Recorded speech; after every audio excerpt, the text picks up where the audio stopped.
Ça, c'est pas de l'anglais, ça, c'est de la logique. Ok. Mais il faut rajouter tout le temps. Bah oui, c'est trop familier, il faut dire famille. Ou alors, juste l'assistant du directeur.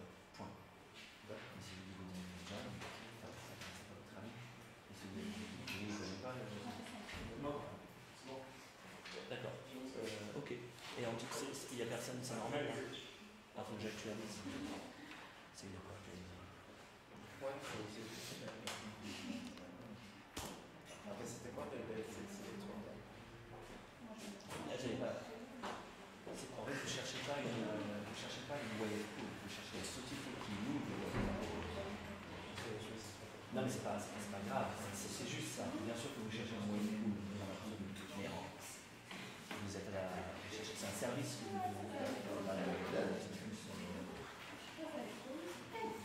j'ai rajouté des éléments, mais ça, j'ai pas barré, c'est pas faux.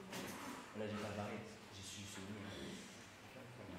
Quand je souligne, ça veut dire que c'est plus une autre façon de dire que plus naturel, mais ça ne veut pas dire que c'est faux. Alors qu'on a parlé ça, parce que oui. On n'a pas vraiment besoin de. Oui, parce que c'est logique, bien sûr. Okay. Si vous voulez plus de détails, vous pouvez lire à la pause. Okay. Là, je vais commencer bientôt, mais je ne vais pas.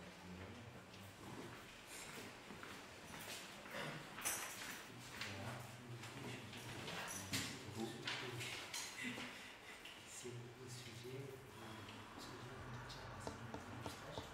Oui, d'accord, c'est prioritaire. 16h30, est-ce que je peux passer à 15h, vous voulez dire? Oui, si c'est un entretien pour un stage, oui, bien sûr. Vous pouvez partir comme ça discrètement. Oui, merci. Aucun problème. Bonjour.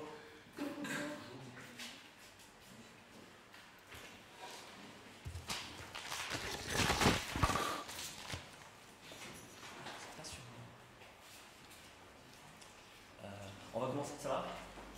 Oui, on va commencer par la correction des exercices qu'on avait fait là. Enfin, ce que je vous avais demandé sur les compound adjectives, okay, les adjectifs composés. Il faut que je les retrouve. Et on va aussi continuer la leçon d'ailleurs. Oui, non, là.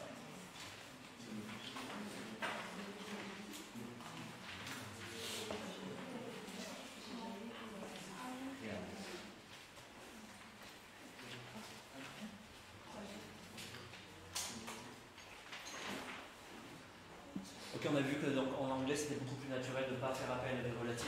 Une fille qui a les yeux bleus, un garçon avec les cheveux bruns. C'est du niveau qui est un peu, c'est un peu 6e, 5e, tout ça.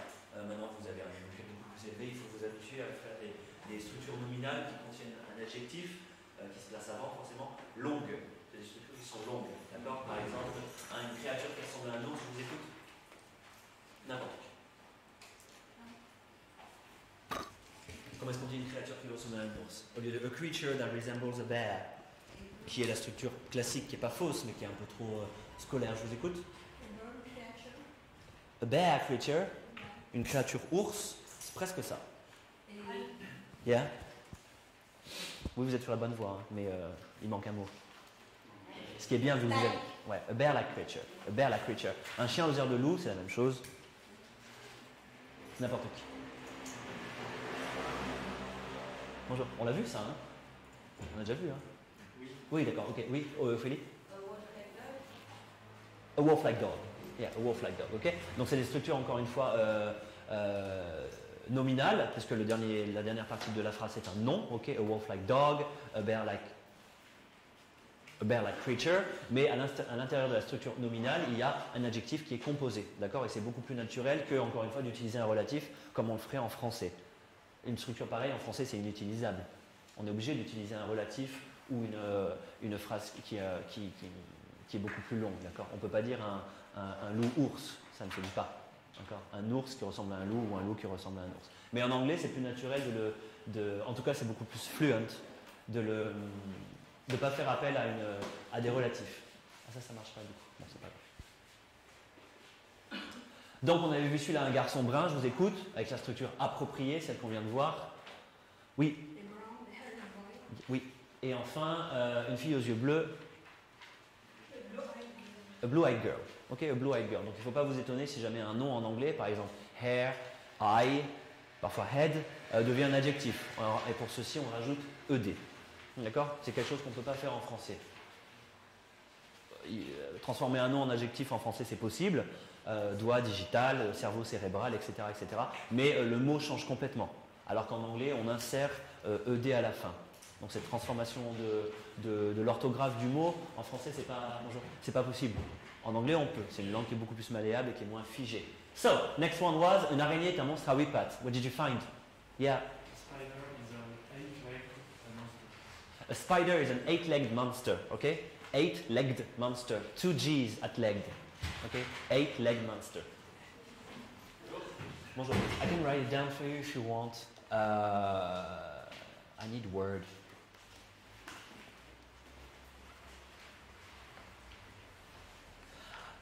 I don't need word. Because I have this.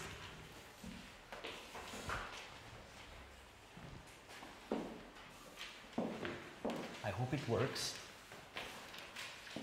Yeah, it does.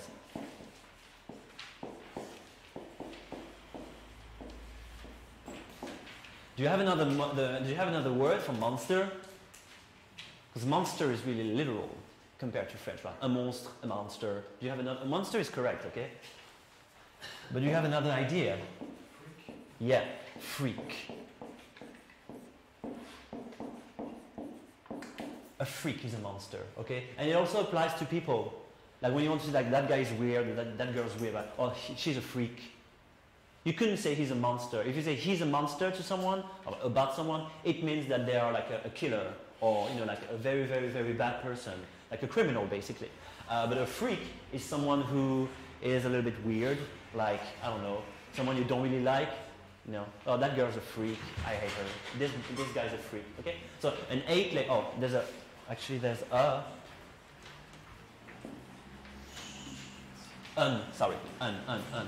an 8-legged freak. Okay, a spider is an 8-legged freak. Next one, this one, with the snake. It's fine. That's my stuff. You can move it around. Yeah. What? We're talking about the head here. Well, she had it. Katya, what did you say? Maybe I misheard. Maybe I misheard. So please repeat. No, I have brought it wrong. I have brought un serpent, but... Okay. So who has an idea? Well, at least you said snake, right? J'ai pas compris ce qui s'est passé. C'est pas grave.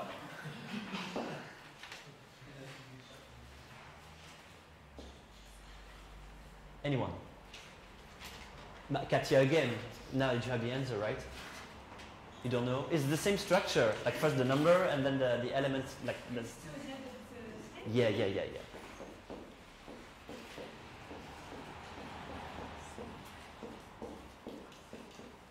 Okay, a two-headed snake, and not a snake with two heads. I mean, it's okay to say snake with two heads, but come on, it's not of your level. Okay, a two-headed snake. Perfect.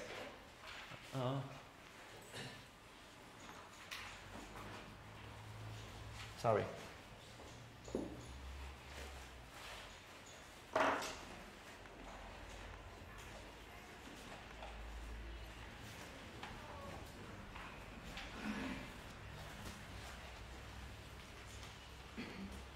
What just happened?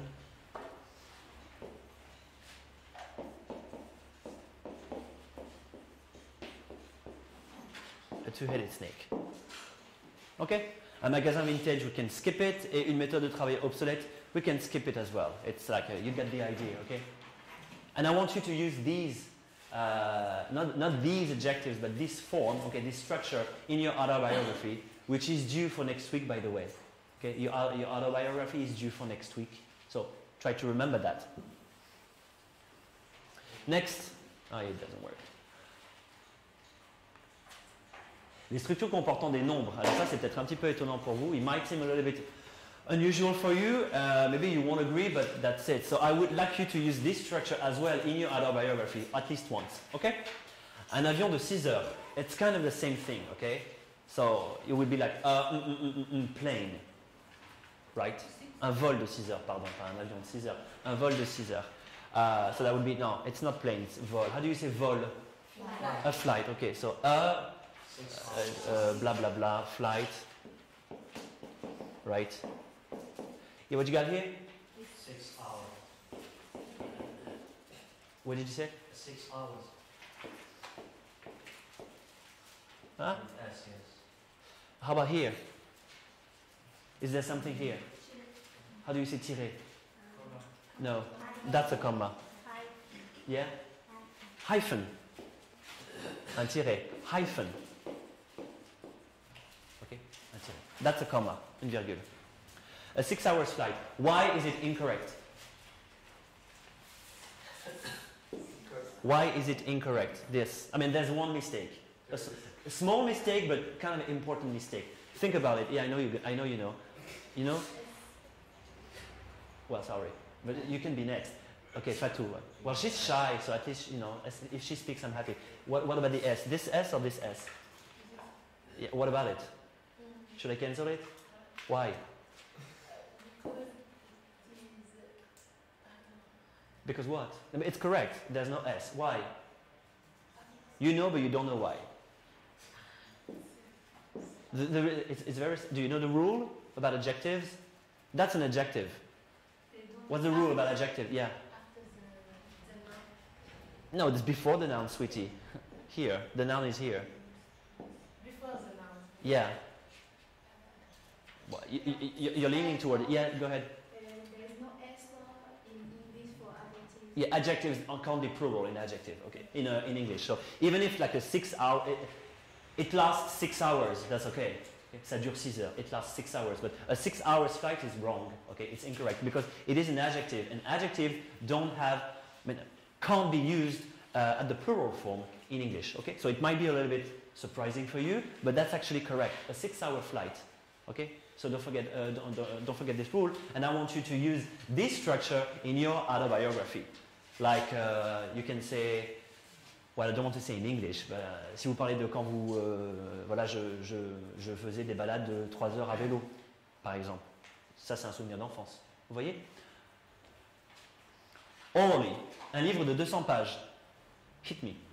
Anyone? Yeah. A book of 200 pages. No, with this structure. That's correct. A book of 200 pages, but I mean, I want the inverted structure. You understand what I mean? Like, a flight of 6 hours, it's okay, but we turned it into a 6 hour flight. So a book of 200 pages turns into a... Think about it, you can do the next one, okay? Anyone? Un livre de 200 pages? Yeah. 200 livres? Yeah, Katia? A 200 page book, okay? A 200 page book with a hyphen and not a 200 pages book. No, a 200 page book. Next one, une chanson qui dure 3 minutes. You go. A, not A. A. Uh-huh. The noun is here. It goes at the very last. Okay. So it should be here. 3 minutes time? Yeah, a 3. And even if you write in Arabic, you have to use the hyphen.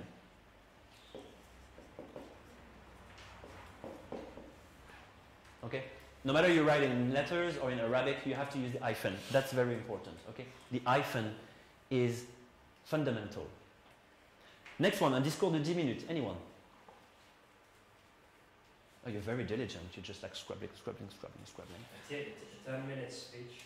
Yeah, a 10-minute speech, and now you don't speak. Anyone else? Un immeuble à 12 étages. That's interesting. Oui, pardon, Camélia, j'avais pas vu, c'est très bien. Très bien. Un immeuble à 12 étages. 12 floor building. Why not? Or another word for floor. A little bit surprising for you. Ground. Yeah? Ground. Doubt? Ground. Ground. Oh, ground. That's the ground. I mean, that's really that's the floor, but the ground is like outside. Do you have another word for floor? It's a word that means something else. Yeah. Can we say stairs? Stairs.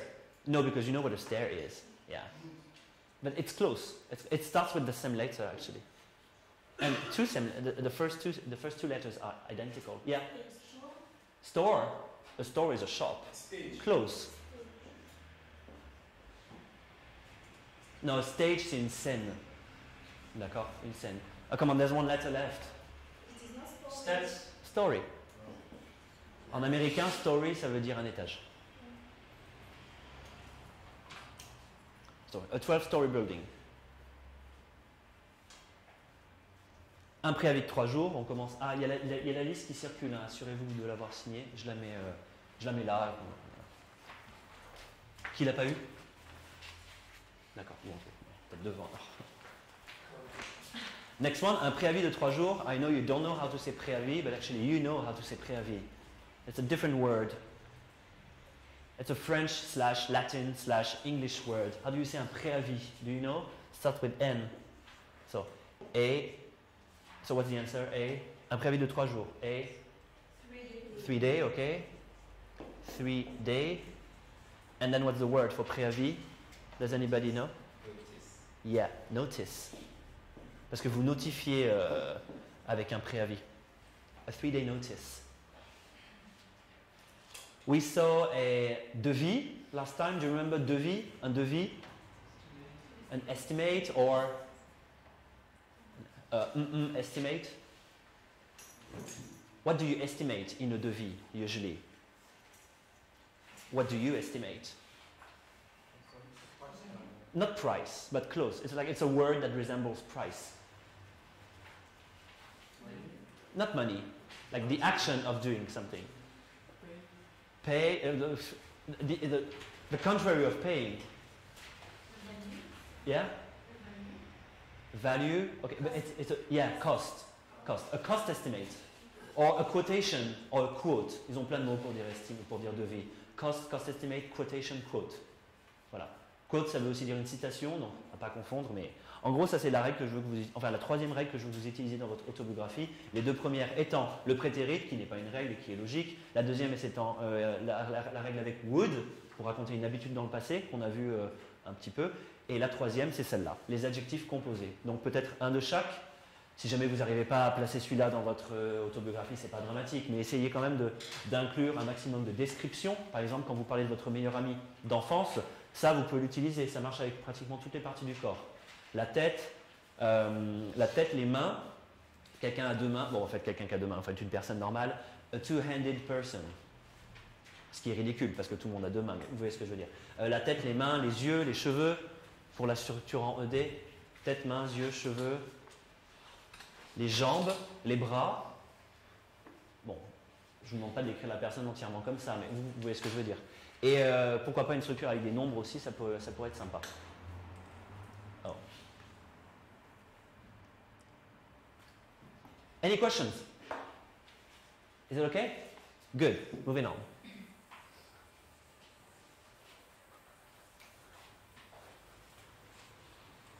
Okay, so that was kind of like the review session.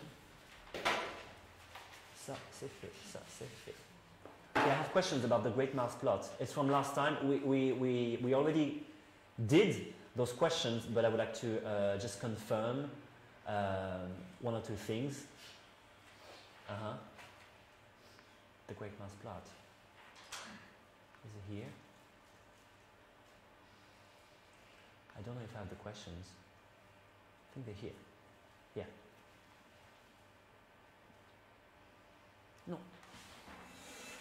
It's fine, give me a second. Séance 3. Ah, it's here. I knew I had them. So you need the text, okay? You obviously need the text. And let's see if you remember that. It's about last time, okay? Last lesson. We already did those questions, but I wanted you to have like a visual of them. Where did Dahl and his friend find the dead mouse? Raise your hand. Where did they find the dead mouse? Well, if you missed last time, you obviously can't answer, but some of you can answer. Yeah? In a classroom, perfect. What does hold on a tick mean? Well, you're very diligent. Go ahead. Wait a minute. Who came up with the idea of the Great Mouse plot? What does came up with mean, sorry. To come up with. Found the idea. Yeah? The person who found the idea. Yeah, to come up with means have an idea. Have an idea. Toujours dans l'optique de construire votre vocabulaire. Maintenant, au lieu de dire j'ai une idée, I have an idea, c'est pas faux, mais c'est pas, vous voyez, c'est un peu trop littéral. Vous pouvez dire oh, I came up with something. Donc il n'y a pas le mot idée. D'accord? I came up with something. J'ai un truc là en tête. J'ai quelque chose en tête. Donc je pense que, encore une fois, je le répète sans cesse, vous avez beaucoup de vocabulaire et votre anglais est très très bon, ça c'est pas la question, mais il faut utiliser de plus en plus de synonymes et je pense que les élèves ont tendance à rester ancrés dans les connaissances qu'ils ont déjà et à ne pas utiliser des synonymes ou des structures plus compliquées. Donc il faut sortir de votre zone de confort. To come up with, ça veut dire avoir une idée. I came up with something. Ensuite, number 4, what was Doll's idea? Well, it's kind of, that's the main story. What was Doll's idea? They found the mouse and, yeah. To put it in the jar of the candy store. Of candies, yeah. They wanted to put it into a jar full of candies. Okay. What's the name of the shop owner? Do you remember the name of the shop owner? Pratchett. Yeah, Mrs. Pratchett. I don't want to zoom. Okay. Oh, we saw this one. What does it mean? They all started grinding. They all started, grinding. Yeah? To smile. In what way? Can you use an adverb to describe the smile? Like smiling with loud voice. With Loud voice. a smile. Oh, I love it. there's no sound when you grind. There's no sound. Maybe you're mistaking smile and laugh. Yeah, I love it. Yeah. Smile is something you do with your mouth, but not with your voice. not with your voice. So when you grind, okay, you smile, but in what way? Yeah? Like a tiny smile. A tiny smile? Yeah, but there's the idea of another idea. Yeah? Maybe one. A what? Yeah? Yeah, that's like they have a bad idea. Or they Yeah, like you have a bad idea, like something like a little bit mischievous. Do you understand mischievous? This is a word I use a lot, but then I realize that maybe you don't know it. A mischievous smile. A mischievous smile. Un sourire espiègle. Espiègle, d'accord? Donc c'est quelqu'un qui fait une bêtise, mais c'est pas dramatique, c'est une bêtise, quoi. Donc, grinding, ça veut dire sourire, c'est un rictus. Un rictus. Donc, si vous vouliez l'expliquer en anglais, when you grind, you smile in kind of a devilish way. You know, you look like the devil a little bit. You know, kind of like the devil. Okay. Ça, on l'a fait aussi. Donc, c'est pas la peine d'y revenir. Donc, mischievous, ça vous pouvez l'utiliser pour votre autobiographie. I was a mischievous child. Je faisais des bêtises. I was a wise child. J'étais sage. Et la bêtise, c'est a mischief. Ça, c'est une bêtise. A mischief. Ok? A mischievous child does mischiefs. Et au pluriel, c'est bien avec un S. Hein. C'est pas VES. D'habitude, les mots au pluriel, au singulier en anglais qui se terminent en F ou un pluriel en VES. Par exemple, wolf, wolves, etc. Mischief, ça s'écrit au pluriel avec un S. D'accord? Une énième exception. D'accord? So, a mischievous child does mischiefs, usually. Ok? Je passe très vite sur les verbes, on y a déjà fait allusion et je voudrais passer à la leçon 2 de toute façon. Can I wipe it out? Yeah? Cool.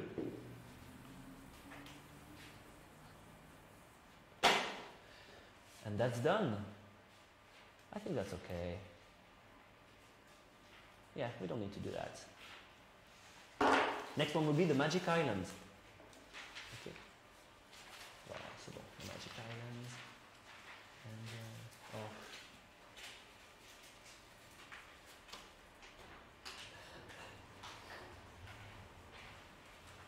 oh. On va juste faire la dernière. Voilà. So you need the text, the great mass plot. Okay, you need the text, and I want you to find these 5 words or phrases. Okay, un pot, un couvercle, avoir le cœur qui bat, un complot et se diriger vers. Okay, you might know this one, right? With un complot, because we talked about it a lot. Do you remember un complot? Do you remember? When I'm looking at you, do you remember un complot? Well, it's in the word. Yeah. Yeah, a plot. A plot. So I'll give you this one, and I'll give you 5 minutes to find the further ones. Okay. Un pot, un couvercle, avoir le cœur qui bat. A plot. Sorry. Yeah. Et se diriger vers. Go ahead. If you don't have the text, well, I don't have it either. Know that when you skip a class because you're sick or whatever, you have to print the documents beforehand because we sometimes use the previous documents in the following class. Okay? So you can just follow with your neighbors if you don't have it. You have 5 minutes to find un pot, un couvercle, avoir le cœur qui bat et se diriger vers. A plot. A plot.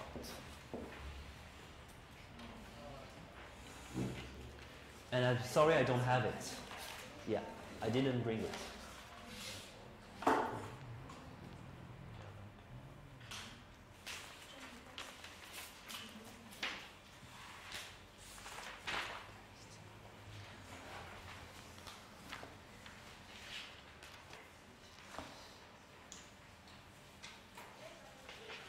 Excuse me, sir. Yeah. We can find the French equivalent on the texts. Yeah, the French, yeah, inside the text. If you have a computer, all the PDFs are actually online. But if you don't have a computer, well, you know.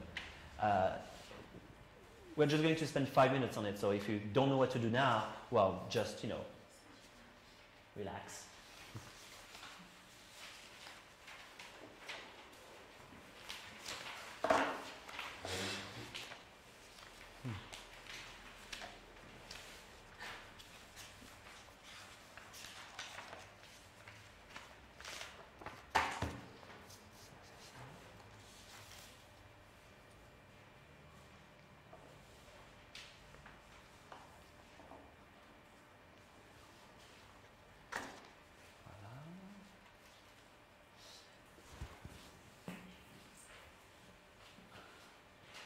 Maybe I can help you.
So, un pot, can you find, I think it's here, right? Yeah, there's one here. Un pot. Well, we talked about it already. No, not you. How do you say un pot? We have the equivalent in French, actually. It's the exact same word. How do you, yeah? No, not you, actually. you talk too much already. Next time. Anyone? Un pot? Yeah, Ophélie. A jar. Ok, une jarre, ça se dit en français. Hein. Pas tout à fait la même chose, mais c'est un contenant. What was the other one? Mon cœur battait. I don't think it's here. Yeah, no, it's not here. Oh, we have couvercle as well. Right? Sir, Yeah. please, what does it mean when we are tremendously jazzed up? Jazzed up. Oh, we talked about it. Jazzed up means very, very exciting. Either exciting or excited. Yeah. Jazzed up. Next one was the last one? Oh yeah, un couvercle. I think it's here. It's like around here. Un couvercle. Un couvercle. I'll give you a few more seconds. Around this, like around this area, you know. Okay, go ahead. The lid. Yeah? Then I replace the lid or silently. A lid. A lid, yeah. And I think we have the expression, oh, mon cœur battait comme c'est pas permis. Well, if you find cœur in the text, well, you can find the expression too, like yeah? Yeah, heart, okay. Not hurt, heart. Heart. Here. And? And this thumping. A thump, ça peut être un nom. A thump, c'est un bruit sourd. Par exemple, quand vous faites tomber un livre qui est lourd, ça fait pouf. Ça, c'est a thump. Ça peut être aussi un piétinement d'éléphant ou d'animal. Parce que c'est sourd comme bruit. C'est pas un bruit qui retentit. A thump. Okay? Et thumping, parce que le bruit du cœur quand il bat, c'est sourd comme bruit. D'accord? Vous pouvez dire heartbeat. Vous pouvez dire my heart was beating. Ça, c'est pas un problème. My heart was beating like mad, bla bla bla. Ça se dit, bien sûr. Ça se dit. C'est là juste deux choses. It's a synonym. It's a synonym. Okay. And last one was, what was it already? Oh, se diriger vers. It's, where is it? I don't know where is it, but it's somewhere here. Oh, it's around here. Se diriger vers. C'est un verbe qui est constitué d'un nom que vous connaissez. Headed for. Headed for. Ça, c'est se diriger vers. Ça ne veut pas dire s'entêter à. On pourrait croire. Il y a le mot head. Il y a forcément le mot tête dedans. Pas du tout. Mes amis.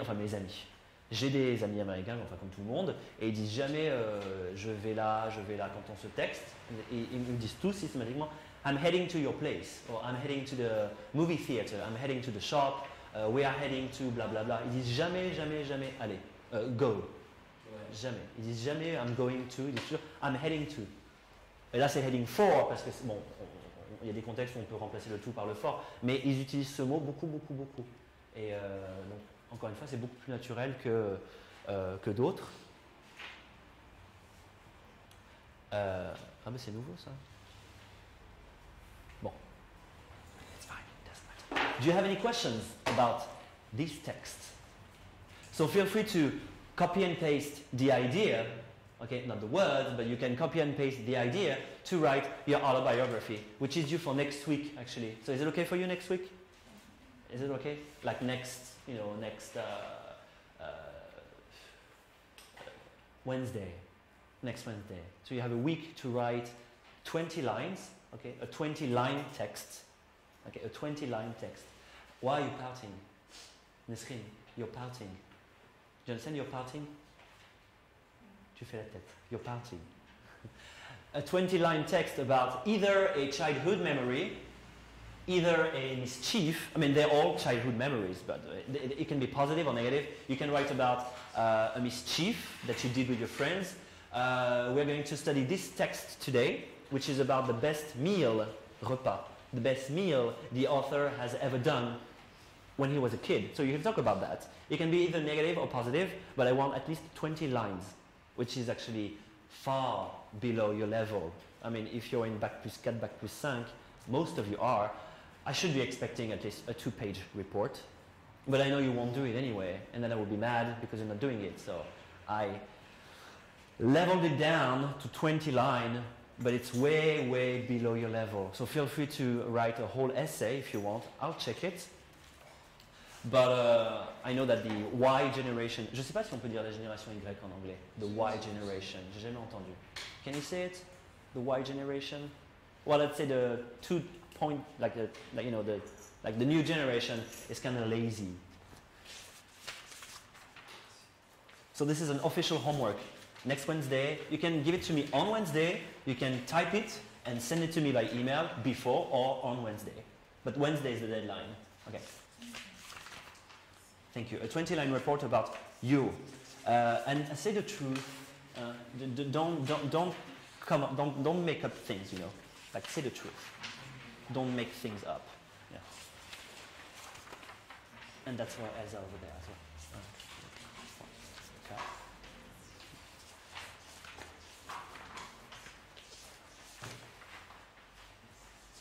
You're not allowed to have your phone on the desk, actually. You didn't get it. You're not allowed to have you don't need your phone, actually. It's not so much that you're not allowed to, it's that you don't need, why would you talk to someone who's like 600 kilometers away, where you can talk to me, right? Same thing for you. Same thing for you.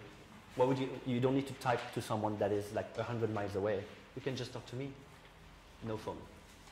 In your bag. Yeah, your phone.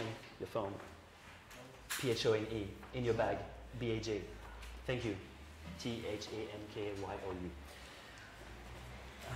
Okay, you have like 10 minutes, or maybe a little bit less. Yeah, 10 minutes, right? 10 minutes. Les étudiants en ligne, on est passé à le PDF qui s'appelle, comment ça s'appelle? Chapter 8, The Magic Island. Well, a reading time for 10 minutes. Feel free to like underline everything. We're going to study the pronunciation of regular and irregular verbs, just to confirm. I know you know it, but it doesn't hurt. Solidifying your knowledge, okay? And the 3 questions are to be dealt with today. 4 questions, actually. No, 3 questions, because the last one is the homework. Reading time for about 10 minutes. That's the last lesson we do about Roald Dahl. We'll move on to Shakespeare next time, or something else.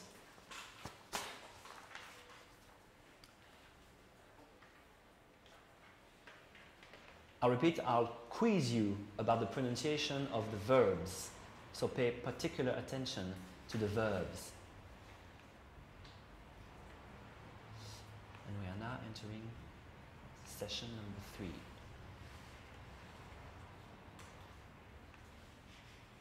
So we did the question. Hold on, ça s'est fait aussi. Childhood.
Okay, that's 10 minutes.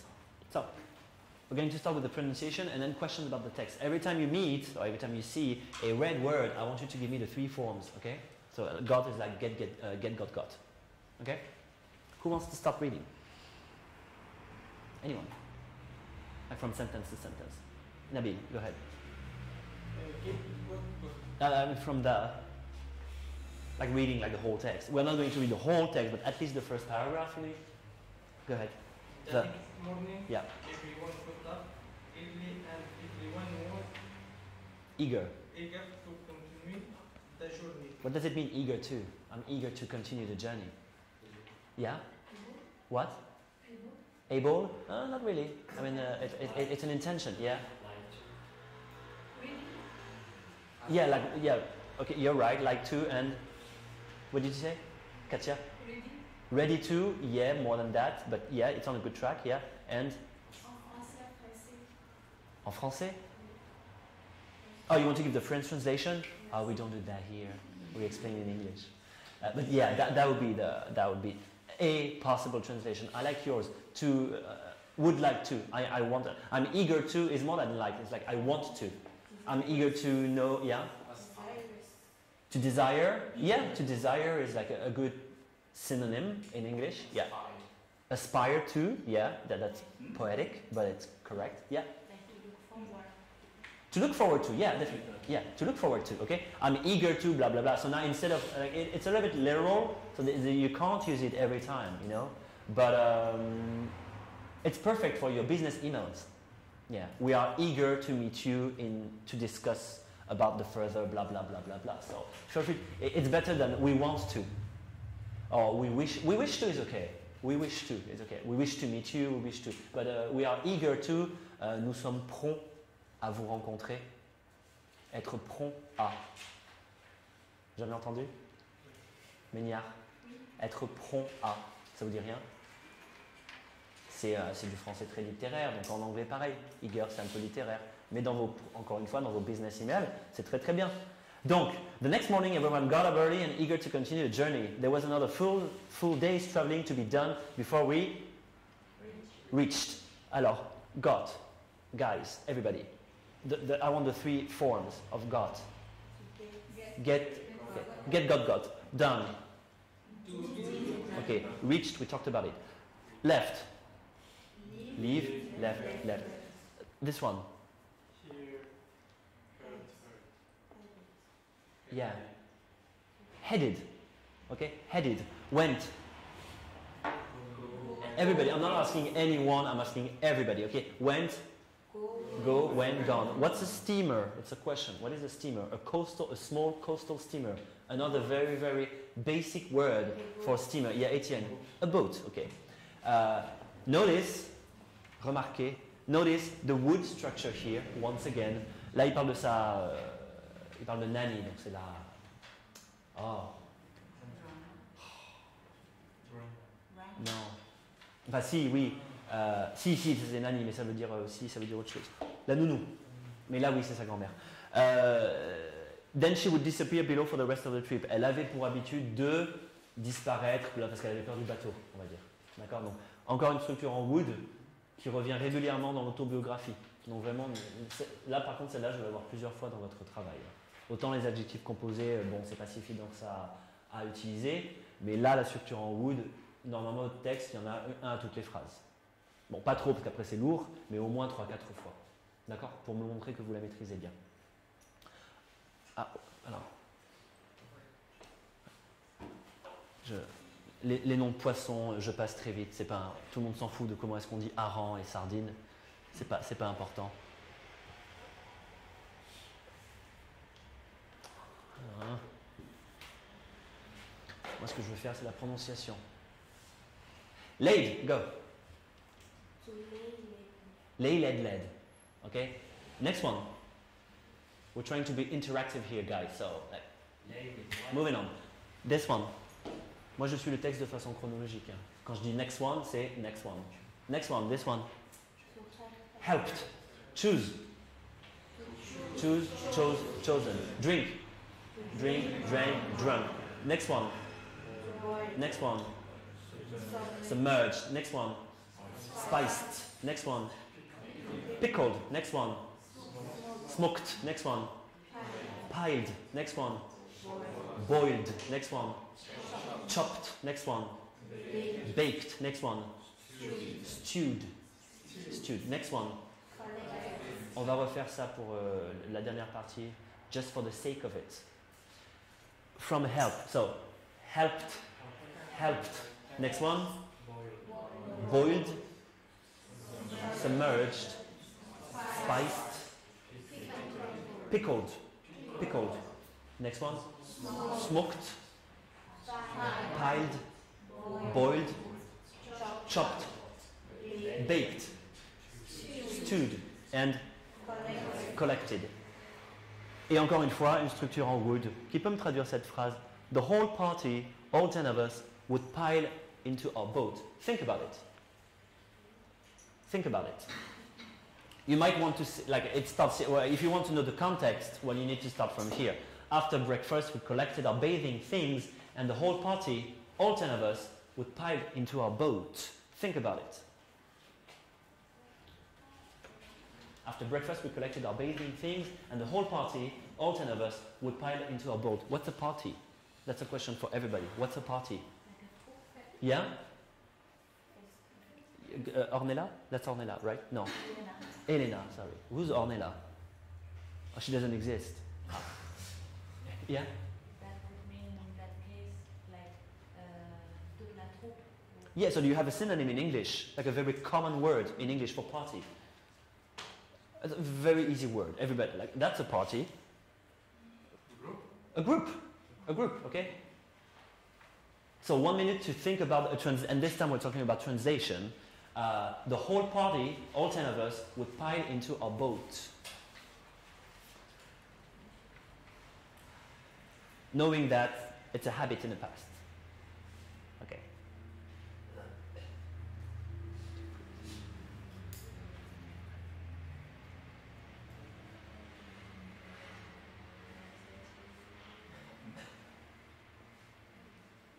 If you feel like you can just raise your hand. I'm asking a single individual right now. But and there are many answers that are possible, okay? There's not only one answer possible because we're dealing with translation here. So anything that you say that resembles the English text is correct. Yeah? I heard some, okay. In French or in English? Oh, this time we're talking about translation. So that would be in French. If you want to try, just hit me. You can start from here if you want, that's fine. Yeah. You can start from here if you want, like après le petit déjeuner, blabla.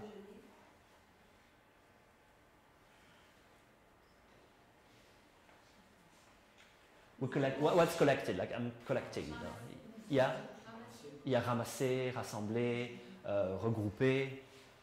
What do they collect? What bathing things? What's a yeah? No. Are you yawning or are you raising your hand? Are you raising your hand? Okay, go ahead. So you want me to start from after the break? Yeah. The last one, I just translate The whole sentence. The whole sentence. After the breakfast, collected our bathing things and the whole party. So après le petit déjeuner, Oui. on a arrangé. On a collecté. See, translation is not that easy, right? Yeah. On a arrangé en fait. How about we? Yeah, it's a fight between you guys, but you can deal with the first part and you can deal with the second part if you want. In French, you don't usually use le passé composé when you write. You use le passé simple. Nous rassemblions. Our bathing things. Ah oui, les choses de bain, ça se dit en français. Bah non. Nos affaires de toilette. Yeah. Nos affaires de. Toilette. Oh, well, actually they are in a boat and they're like swimming in a lake. So it's not les affaires de toilette, les affaires de. Yeah. Bath, here we're talking about bathing like in the sea, not like cleaning oneself. So nos affaires de baignade. Okay? And the whole party, all 10 of us, would pile into a boat. Donc ça, c'est important que vous sachiez comment l'exprimer, puisque c'est la structure que je veux que vous utilisiez dans votre autobiographie. La structure en would, qui décrit les habitudes dans le passé. Et après, on passera à autre chose. Donc comment est-ce que... Alors Camélia, elle avait trouvé... Pardon Camélia, j'ai vu au hasard, mais c'est très très bien. Nous avons ramassé nos affaires de baignade dans notre bateau. Oui, c'est une possibilité. Et ensuite... Chaque groupe et de tout le groupe. Ah, the whole party. De tout le groupe. Tout De tout le groupe? de l'ensemble du groupe. Ah, because you want to translate the... L'ensemble. Chaque is each, like each and signal, you know. L'ensemble. Yeah, but he's talking about his like brothers and sisters here, you know. We, like, yeah, what group? It's we. We, like his family. He's talking about his family here, right? The whole party is the whole group, but he's dealing with like his like vacation memory. Okay, so he's talking about his brothers and sisters and his mother and fathers, mother and father. Sorry. So yeah, Harold has a nice idea, but you said it actually. Toute la troupe. That's, you know, it brings like a kind of like a family-ish feeling to the text. Okay, toute la troupe. Mais si vous dites le groupe, c'est un peu impersonnel. Mais là, vous évitez le problème. Moi, je veux la structure verbale. The whole party, all 10 of us, would pile up into our boat. And it's actually not that difficult in French. And actually, I gave you already one verb. Because I did like a slip of the tongue. I shouldn't have told you, but I translated myself this verb, like the Panière. C'est vous, Silver. Your name is Silver. Yeah. Silver translated this in using le passé composé, and I told him, yeah, you know, le passé simple is better for when you write a text in French. Like authors use le passé simple. Il cria, il alla. Well, that's it. That's what you have to use. Go ahead. We're mixing French and English here, but it's useful. Après le petit déjeuner, nous rassemblions nos affaires de baignade, puis toute la troupe parlait naturellement. Tous les 10. Pardon? Tous les 10 Oui, avec mes 10 frères et sœurs, si vous voulez. Vous pouvez surinterpréter. Donc il y a deux temps qu'on utilise quand on... Je switch un peu en français. Hein. Il y a deux temps quand on utilise quand on parle de ses souvenirs. Donc le passé simple, parce que c'est le temps du récit. Mais quand on parle d'une habitude dans le passé, quel temps on utilise aussi? Tout simplement. Quand j'étais petit,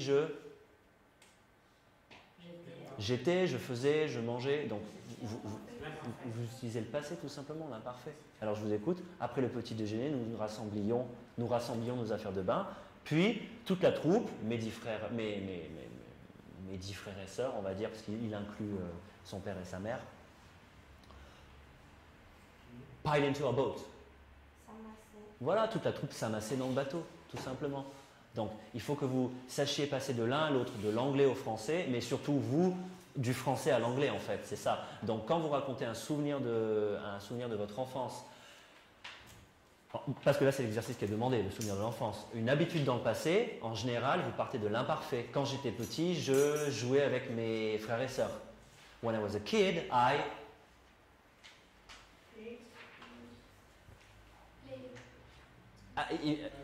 played, c'est j'ai joué. Moi, quand j'étais petit, je jouais. When I was a kid, I would play with bla bla bla. Donc, vu que je sais que quand vous allez écrire votre autobiographie, vous allez raisonner en français, certains de vous vont même s'auto-traduire, ce qu'il faut absolument éviter, mais bon, pourquoi pas. Essayez de l'écrire directement en anglais. Je ne vais pas vérifier, mais si vous écrivez en français et après vous vous auto-traduisez en anglais, alors déjà c'est 2 fois plus long, et de 2, vous allez vous traduire littéralement. C'est-à-dire que tous les le, la, du, des apostrophes, je ne sais pas encore trop votre niveau, vous allez les traduire en anglais automatiquement. Donc essayez un peu de... Ou alors, s'il y a vraiment des phrases qui vous posent problème, vous pouvez d'abord les poser en français et voir comment vous pouvez les gérer. Mais vous pouvez, je pense que certains d'entre vous sont déjà en mesure de penser en anglais. Vous voyez, je vous dis un mot pour exagérer. Hein. J'espère que ça va marcher du coup. Ok. Comment est-ce qu'on dit chat? Ça n'a pas marché. Si, non, si ça marchait. Vous voyez, vous n'avez pas besoin de réfléchir.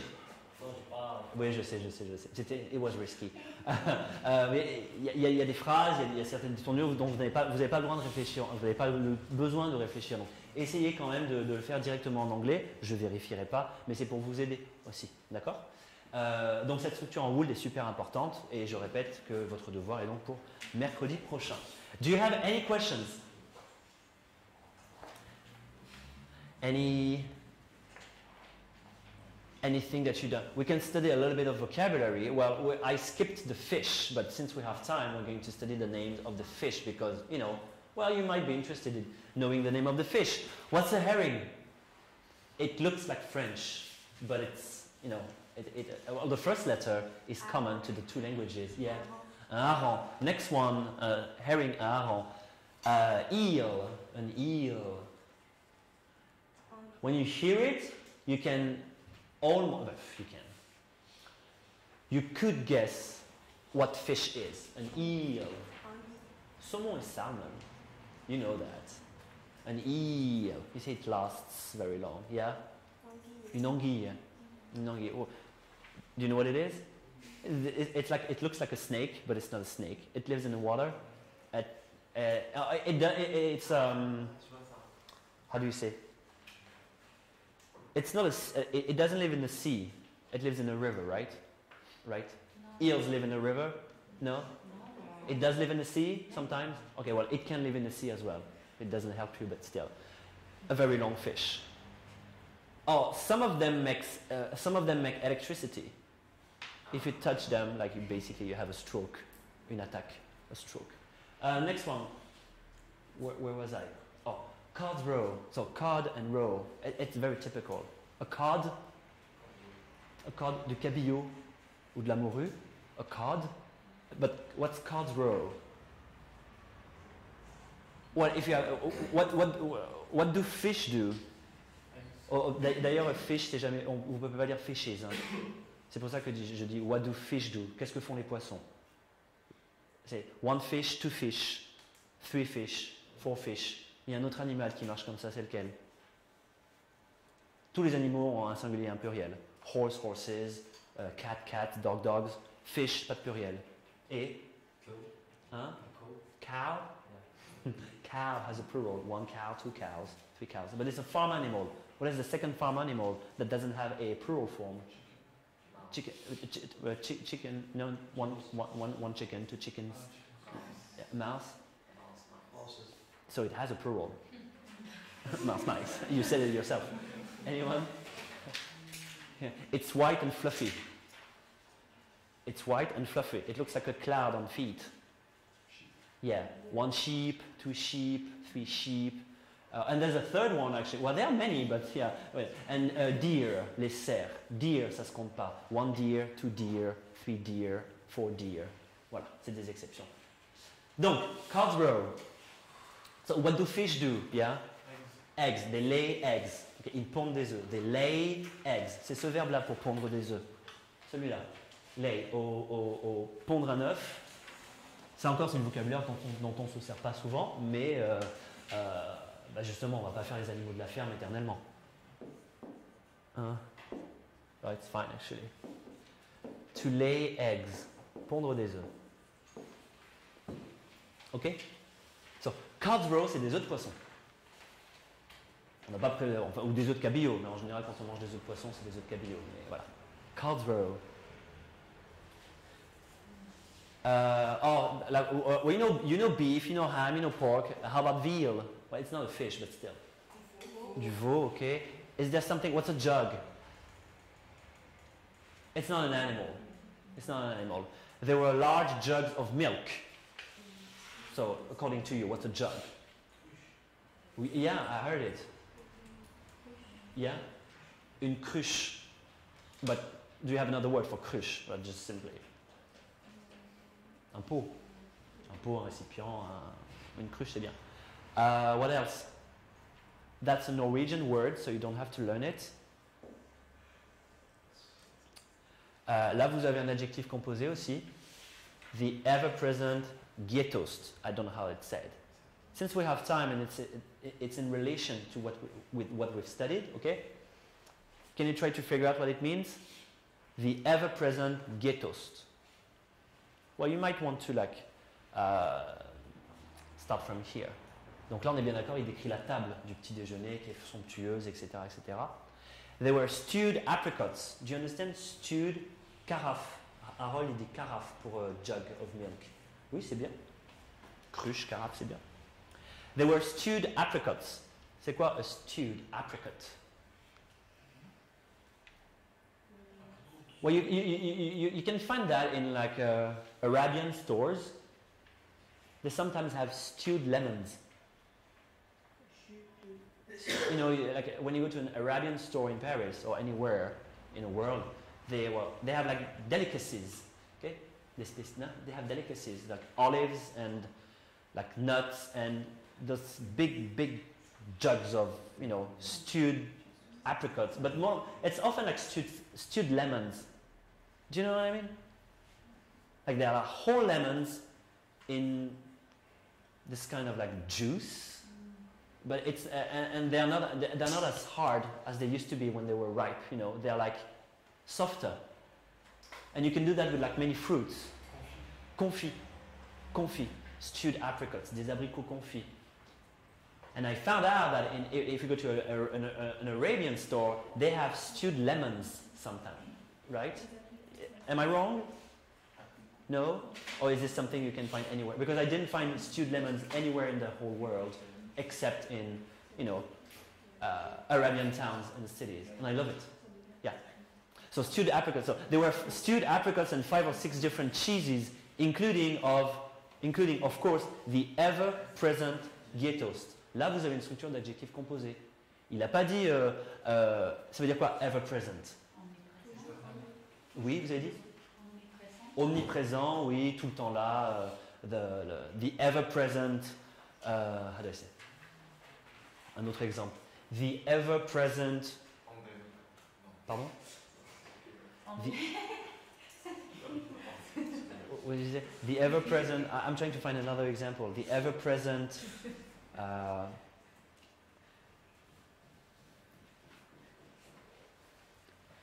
J'arrive pas à trouver un autre exemple, c'est un peu difficile. J'essaie de trouver un exemple avec Trump.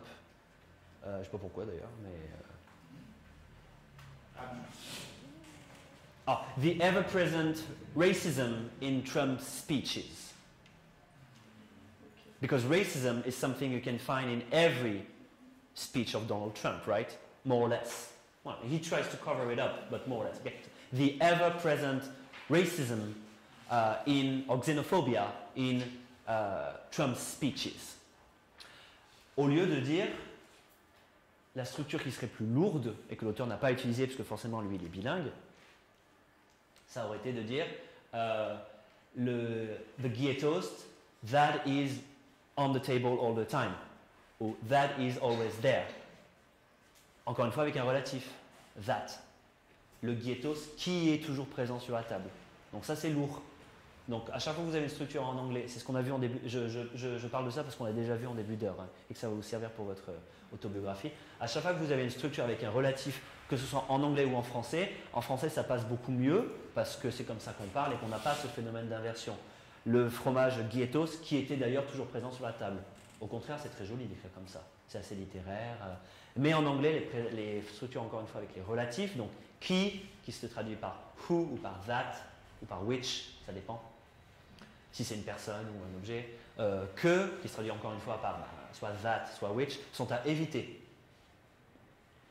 C'est pas faux grammaticalement, mais c'est à éviter. Et là, alors d'une part, ça raccourcit la phrase, et le fait d'avoir encore une fois un relatif en anglais, ça l'alourdit beaucoup. Donc, au lieu de dire including the ghettost, a cheese that was always there when we were at the table, bla bla bla, the ever-present ghettost. Donc, vous transformez la structure en relative en adjectif et vous la placez évidemment avant le nom qu'elle décrit. Est-ce que ça va pour ça? Do you have any questions? Is it clear? Do you remember the expression I told you the other day when I said is it clear?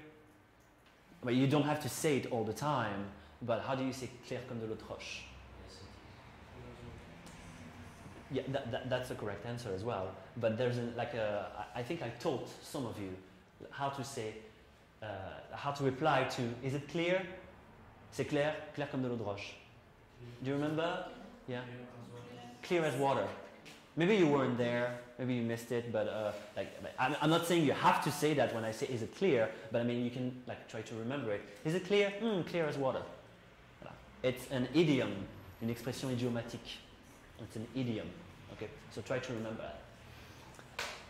We're going to have a 10-minute break. See, a 10-minute break. 10-minute, no S, break. A 10-minute break.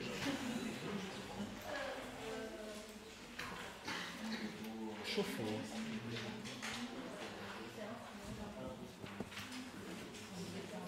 Ah, chauffer. Non, alors, ça veut pas dire chauffer, ça veut dire confit. Mais bon, pour les confire, il faut les chauffer. Donc à la limite, c'est juste. Mais c'est plus confit, on va dire.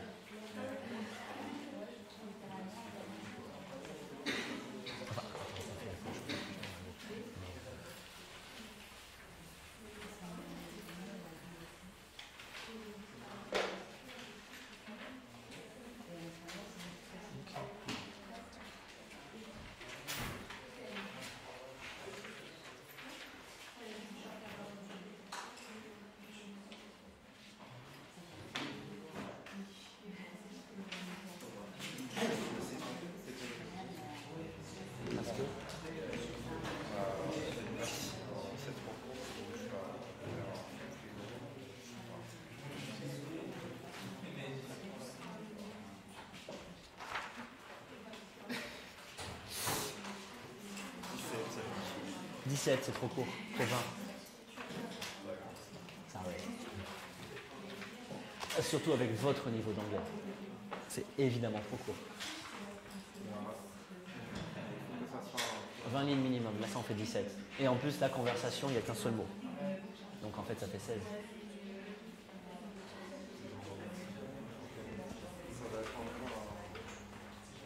Bah 20 lignes. Pas très long, mais 20 lignes. Non mais là, je ne vais pas vous le rendre, mais vous pouvez faire plus que moi. Non. Yes. Oui, how do you translate that sentence? Alors justement, en français, il n'y a pas moyen de le traduire sans passer par le relatif. Le ghettos, qui était toujours présent... Oui, c'est bon, pas de problème, bonne chance. Le ghettos, qui était toujours présent sur la table. En français, on ne peut pas passer par une autre structure. Parce qu'on n'a pas cette... on ne peut pas dire le toujours présent ghettos, ça ne se dit pas. On est obligé de passer par une autre structure relative. Le français, qui. Quand je dis relatif, c'est-à-dire qu'il y a un pronom relatif. Donc qui. Le ghettos, qui était toujours présent sur la table. Mais en anglais, on peut l'éviter, cette structure. Et il faut l'éviter. Ouais. En utilisant justement les adjectifs composés qu'on place avant le nom.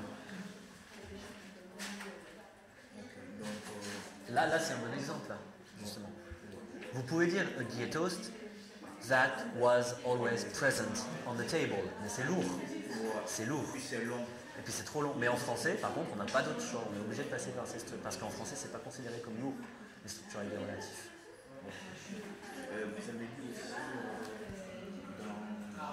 en première partie, là au début, que ce sont des adjectifs qui être, par exemple, j'ai choisi un certain but. Oui, c'est des adjectifs qui partent d'un nom. Head, c'est un nom. Une tête, c'est un nom. Head.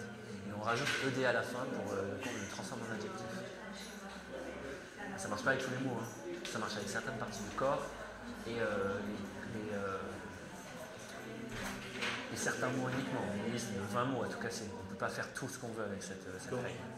Quand vous mettez par exemple a 6 hour flight, hour c'est un adjectif. Non, 6 hours c'est un adjectif du coup, composé. Ouais. C'est un vol de 6 heures. Donc de 6 heures c'est quelque chose qui décrit le vol, donc c'est considéré comme un adjectif. Et c'est pour ça qu'on ne met pas de S. Donc 6 hours avec le trait d'union. Ça c'est un adjectif. Enfin c'est une structure adjectivale. Mais concrètement 6 c'est pas un adjectif, c'est un nom. Hour c'est pas un adjectif, c'est un nom. Mais le fait de les coller entre eux et de mettre un trait d'union, un tiret au milieu, ça transforme le tout en structure adjectivale. À cause du trait d'union, on n'a pas mis S à hour. Exactement, parce que c'est un adjectif. Et en anglais, il n'y a pas de S aux adjectifs. Jamais, jamais, jamais. Ouais, je sais. Vous ne pouvez pas dire yellow flowers, des fleurs jaunes. Vous dites yellow flowers. On est bien d'accord. Ça ne se dit pas yellows flowers. Parce que yellow, c'est un adjectif. Adjectif jaune. Ou des belles filles. Beautiful girls. Mais on ne dit pas beautiful girls. Parce que beautiful, c'est un adjectif. Et là, ça vaut aussi pour les structures adjectivales qui sont composées de deux mots qui ne sont pas forcément des adjectifs. Il n'y a pas de S. Parce qu'elles sont considérées comme des adjectifs. A 6-hour flight. Et non pas a 6 hours. Si vous dites a 6 hours flight, ce serait comme si vous disiez beautiful girls. C'est exactement la même chose. Donc c'est faux. C'est une structure adjectivale ou c'est une structure composée de deux mots qui sont considérés, mis ensemble, comme un adjectif. Donc il fonctionne comme un adjectif même si c'en est pas un. Ouais. Et ça, c'est ça qu'il faut essayer d'utiliser dans votre travail d'écrire votre autobiographie. Par exemple, je faisais des balades de 20 minutes avec mon ami. I would ride. Vous pouvez dire I would ride for 20 minutes. Ça se dit. Je faisais du vélo pendant 20 minutes.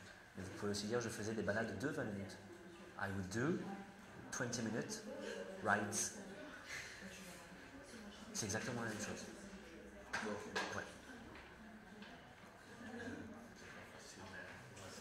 C'est pour mercredi prochain. Vous avez le temps. C'est que vous avez donné. Non, l'autobiographie. C'est pour mercredi prochain. Qu'est-ce qu'on va faire avec ça? Parce que moi, c'est mon premier. Oui, mais il faut rattraper nous autres. C'est quoi le devoir? Écrire votre autobiographie, 20 lignes, sur un souvenir d'enfance. Un souvenir d'enfance. Ouais, c'est pour ça, parce que là il parle de son enfance, là, l'auteur. Donc il faut se baser là-dessus pour s'inspirer et écrire son souvenir d'enfance. Par exemple, il écrit. Bah là il a parlé d'un repas, donc vous pouvez parler du meilleur repas que vous avez fait quand vous étiez gosse. Ça marche. En utilisant la structure en would, qui traduit l'habitude dans le passé, et le prétérite, forcément, le passé en fait, en anglais, et les adjectifs composés. Vous pouvez décrire votre ami par exemple avec les adjectifs composés. Mon ami était brun. He was a brown-haired boy. Ça, c'est un adjectif composé. Ouais. Il faut faire 20 lignes, parce que le texte original faisait 20 lignes.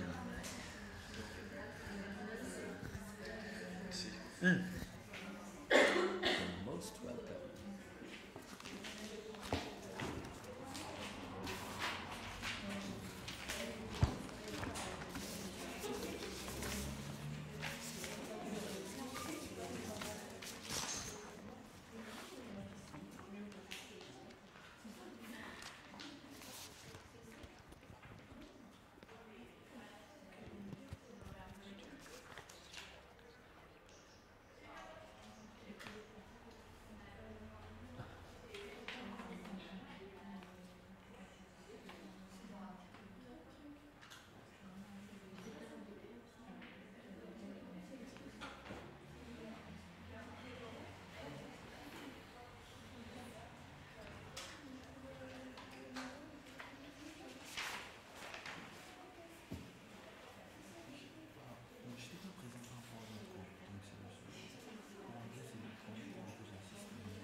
Ils sont disponibles en ligne, vous pouvez les télécharger, les PDF, sous la leçon 1 et sous la leçon 2. Ils sont en dessous de la vidéo. Il y a les marqués documents à télécharger. Ouais. Juste en dessous de la vidéo.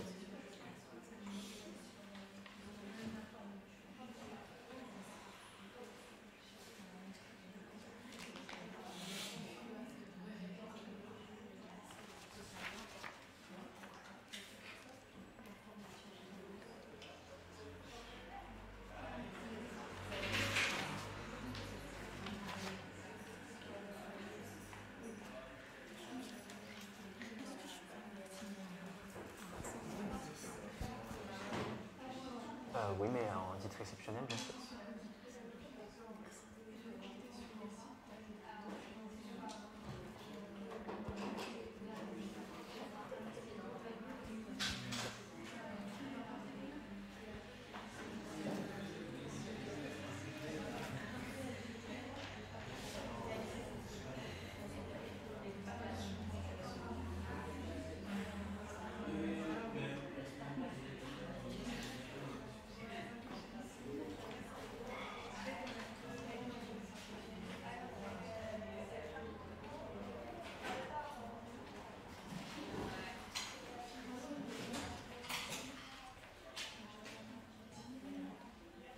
That's a phone.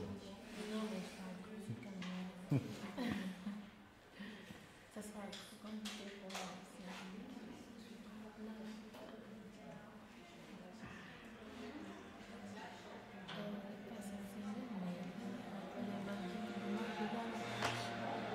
Là, c'est mardi 2 octobre. Ah, vous serez en retard ou vous pouvez pas venir du tout?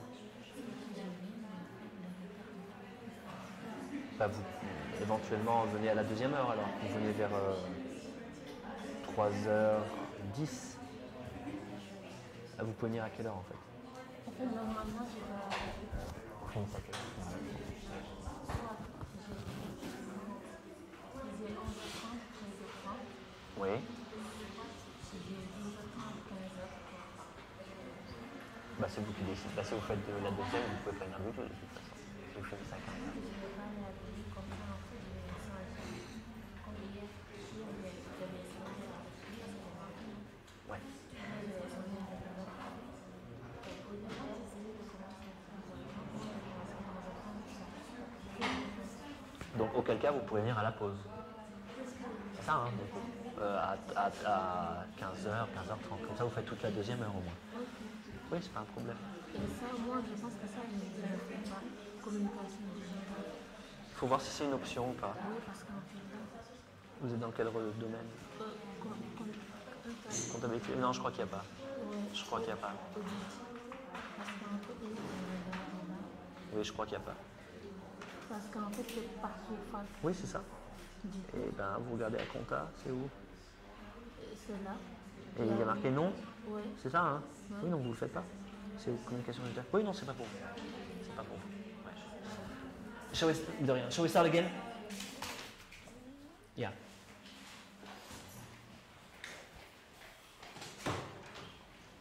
On recommence, les filles?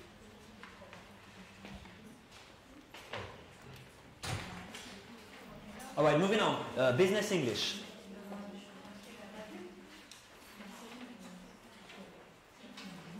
Where is it? First,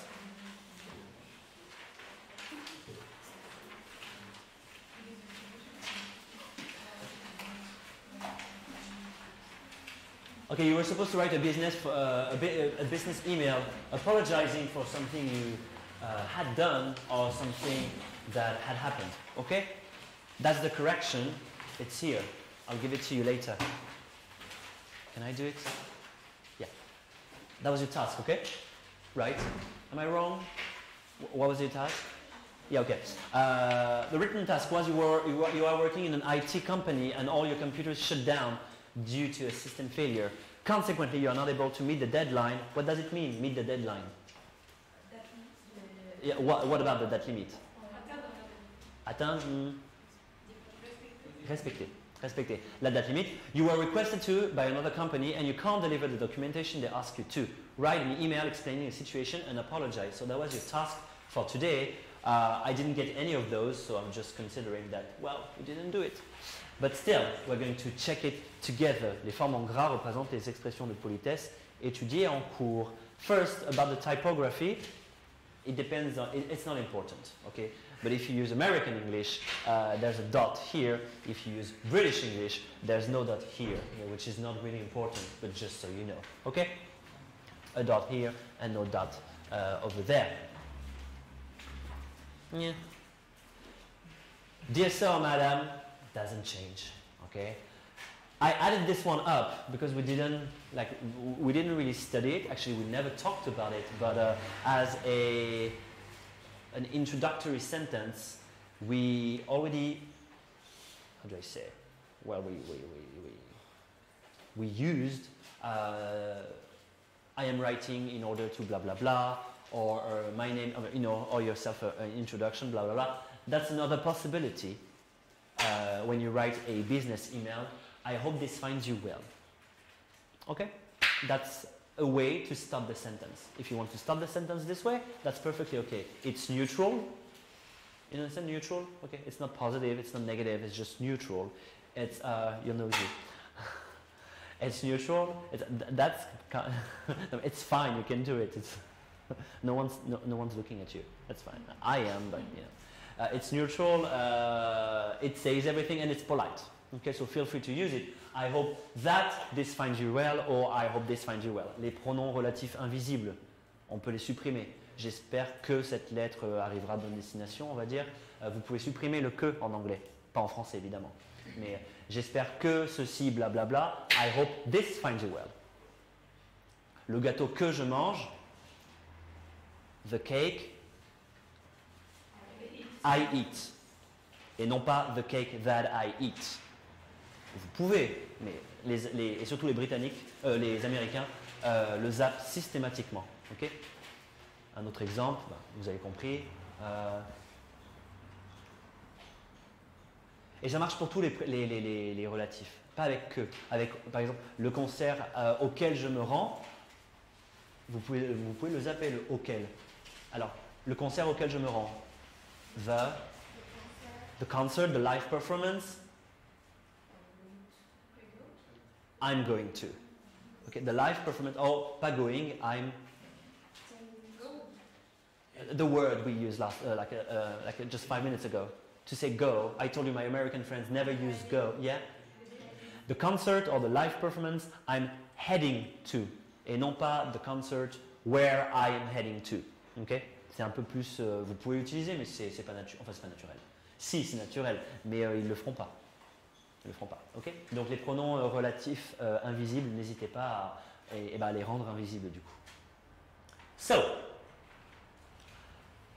remember the structure when you apologize. We talked about the structure. Okay, first you have to remember. You have to remind them. Them is the company. Okay, you have to remind them of what happened.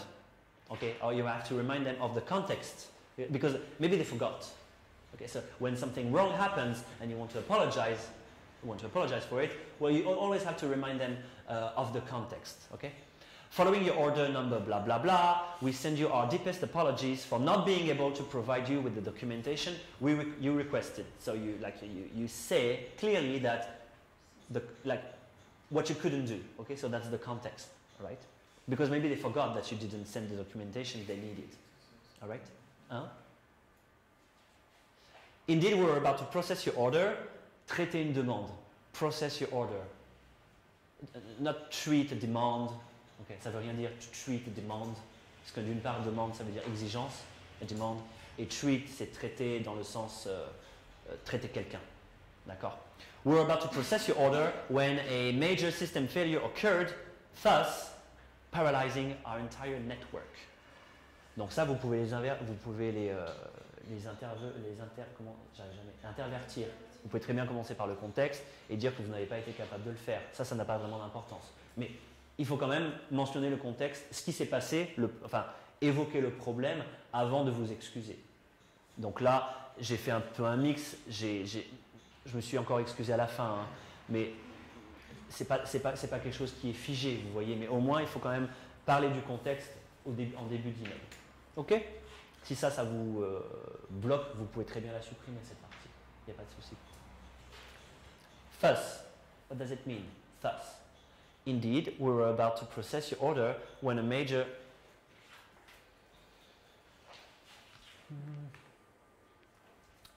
system failure occurred, thus paralyzing our entire network. Can you find another word to say thus? Think about it. Just think about it. Like you have to think in terms of what does thus imply? What is what does it also? It doesn't add anything. Okay, it doesn't add. Also is when you add something. Okay, but thus doesn't add. Yeah. It expresses the cause. Okay, it expresses the cause. So can you find another word in English like a how do we say a linking word? Okay, a linking word expressing the cause. Because thus is it's big English. Very elegant, yeah? Leading to? Yeah, but that's a verb, that's correct. But I'm looking for a word that you could put here without suppressing or adding anything. Yes? Sorry? Therefore it's fine. Therefore it's fine. Because it expresses the cause. Okay? I mean, not the, I mean, that's the cause. But what's after the cause? The consequence. Okay, the consequence. Another one? Which is a relative. Which paralyzed our entire network. So which would be like the explanation, not the cause-consequence effect. A very small word, you know it. All of you know it. Yeah. So. No, wait, no, c'est pas so en fait, parce que so paralyzing our entire network. Yeah. Because would be here. Because would be here. Because a major system failure occurred, blah blah blah. The system was yeah. Non mais en fait il a dit c'était comme si c'était therefore que j'attendais. C'est pas un petit mot. Donc allez-y. Oui. Yeah. Then it could because then implies the idea of something happening later. So it could. Yeah. But so was the word I was expecting, but indeed you can't add it like this way. You would have to add something. Donc tout ça pour dire que thus c'est un mot, c'est ainsi. Ainsi. Donc paralysant ainsi notre système informatique. Donc n'hésitez pas à l'utiliser quand vous écrivez un business email en anglais. C'est beaucoup plus élégant que vous pouvez le mettre en début de phrase avec une virgule. Vous évoquez une cause, d'accord? Et pour introduire la conséquence, donc là la conséquence c'est que le système entier a été paralysé, ok? Vous pouvez commencer par thus.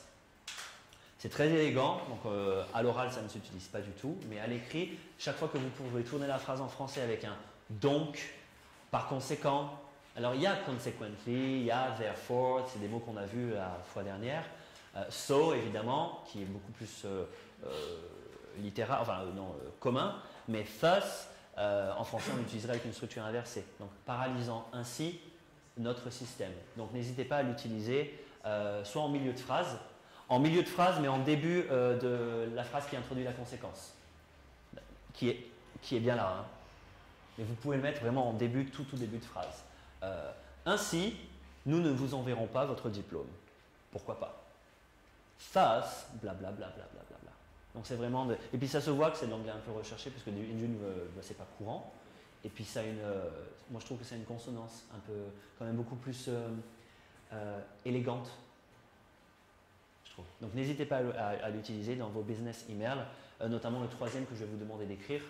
Après, si vous n'avez pas fait celui-là aujourd'hui parce que vous avez oublié ou pas, ou quoi que ce soit, vous pouvez très bien me rendre les deux en même temps. Hein. Le numéro 2 qui est ici et le numéro 3 que je vous demanderai à faire pour la semaine prochaine. Vous pouvez, c'est pas parce que vous ratez la deadline que je vais rejeter votre travail. Donc, thus, ainsi. Our maintenance team is currently working on it and we will provide you with said documentation as possible. So my question is, what does said mean? Don't say it if you know. We're talking about the documentation here. We send you our deepest apologies for not being able to provide you with the documentation you needed or you requested. Blah blah blah. Our maintenance team is currently working on it and will provide you with said documentation as soon as possible. So I'm talking about the documentation here and I'm talking about the documentation there. Okay? So according to you, why did I use this word and what does it mean? Think about it. Reread like quietly in your mind. It's about like saying the same thing twice. Okay? Because the word documentation is repeated twice. So try to think about not necessarily a translation because we're not here to translate, but maybe another example, or if you could explain to me in English why I used said and the meaning in English. I'll give you 1 minute. I know you know. I mean, I don't know, but I figure you know.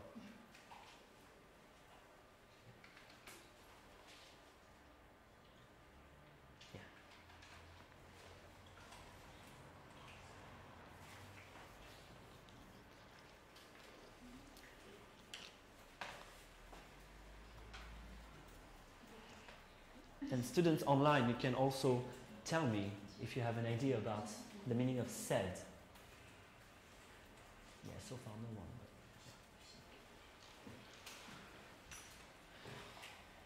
Who has another example with said? You would need like a long example because it implies 2 sentences, right? With the same word repeated twice. Yeah? Elena? That's it, right? Yeah.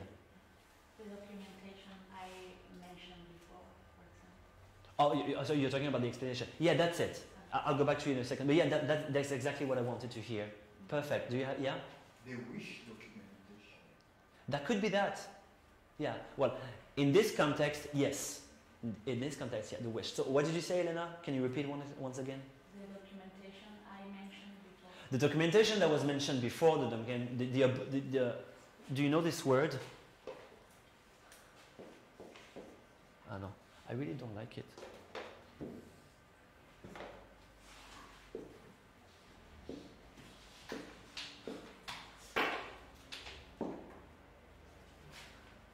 So said equals, in this context,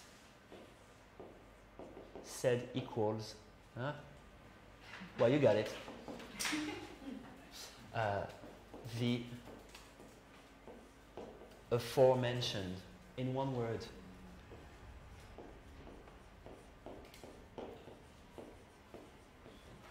Or, I read it in black because I'm going to, the above mentioned. These are big words, but feel free to use them.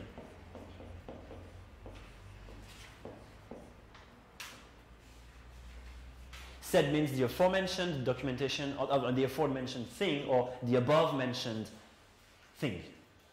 Okay?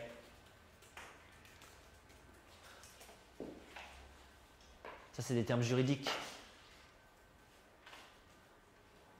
C'est attaché. Yeah, it's in one word. I know it's surprising, but it's something you can find in legal contracts when you buy a house or an apartment or whatever. When you a phone, why not? No, it's a legal term. Okay. So now that you know, everybody understands? Yeah. So now that you know what it means, we can translate. First, I want you to understand in English. Give me examples in English, and then we can move on to translation. So, above mentioned, aforementioned, or said. Do you have the equivalent in French? Je pense, dans ce contexte, je pense à utiliser la dite documentation. So, said, yeah. Said, la dite, le dit, les dites, les dit. Ok. Parce qu'effectivement, said, qui a été dite, bah oui, on l'a dit là en fait. Donc c'est logique. On l'a déjà évoqué ici, la documentation. Donc la dite, elle est ici. Et elle se retrouve là. Ok? Donc la dite, on peut mettre. Là c'est la dite, parce que c'est en un seul mot hein, en français, hein, la dite. Hein. Les dites aussi. Hein. La dite, les dites. Vous pouvez mettre le dit et les dits. En français c'est tout attaché aussi. Hein. C'est bien, on fait un peu de français aussi. Le dit document, c'est attaché. Les dits documents, c'est attaché. C'est très spécial. Très très spécial. Said documentation. Another student for above mentioned or aforementioned, which is the same. How can you say it in French? And feel free to use it in your next business email. Okay, just one example. Go ahead. Yes, susciter. Why not? I'm right here. Donc là, c'est la documentation, donc comme ça. Ok. Alors susciter, c'est vraiment très très très très très recherché. Hein. Une autre façon, quand vous raisonnerez en français, je ne pense pas que dans votre tête vous disiez comment est-ce qu'on dit susciter déjà en 2 mots. Citer ci-dessus, pourquoi pas. Citer avant. Alors un autre mot beaucoup plus élégant pour avant. Un adverbe. Enfin avant c'est un adverbe aussi. Mais... Enfin non, c'est pas un adverbe. Précédemment. Précédemment cité. Voilà. Donc voilà. En anglais, il y a un peu moins de choix. Above mentioned ou aforementioned. Ils sont interchangeables, il n'y a pas de différence entre les deux. Donc n'hésitez pas à utiliser ces mots dans vos business emails en anglais. Can I wipe it out? Wipe it out, sorry. Yeah. Next one, we sincerely apologize for... Okay, I'll try to zoom in, Harold. Okay, I'll zoom in. We sincerely apologize for any inconvenience it may cause, or please accept our deepest apologies for the inconvenience, or sincere apologies for the inconvenience. You can say pretty much whatever you want, okay? Because one guy online can't see, so I just have to zoom in like this.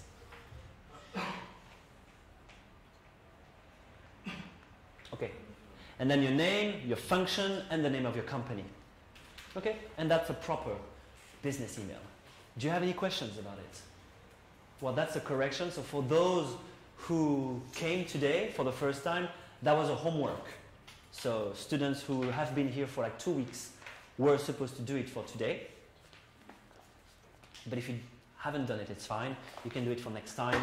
And I'm giving it to you right now, so you can check later. So once again, if you missed the deadline for homework, it's not a big deal. You can just send it to me later. You don't have to explain why. I'm sorry. I don't care if you're sorry. You did the homework, it's fine. Just do it. It's okay. It's okay. And today's lesson is at the back side of the worksheet, so we're going to see it right away. And if you have your homework, I can take it right now. Yeah, okay. Okay, sorry. There you are.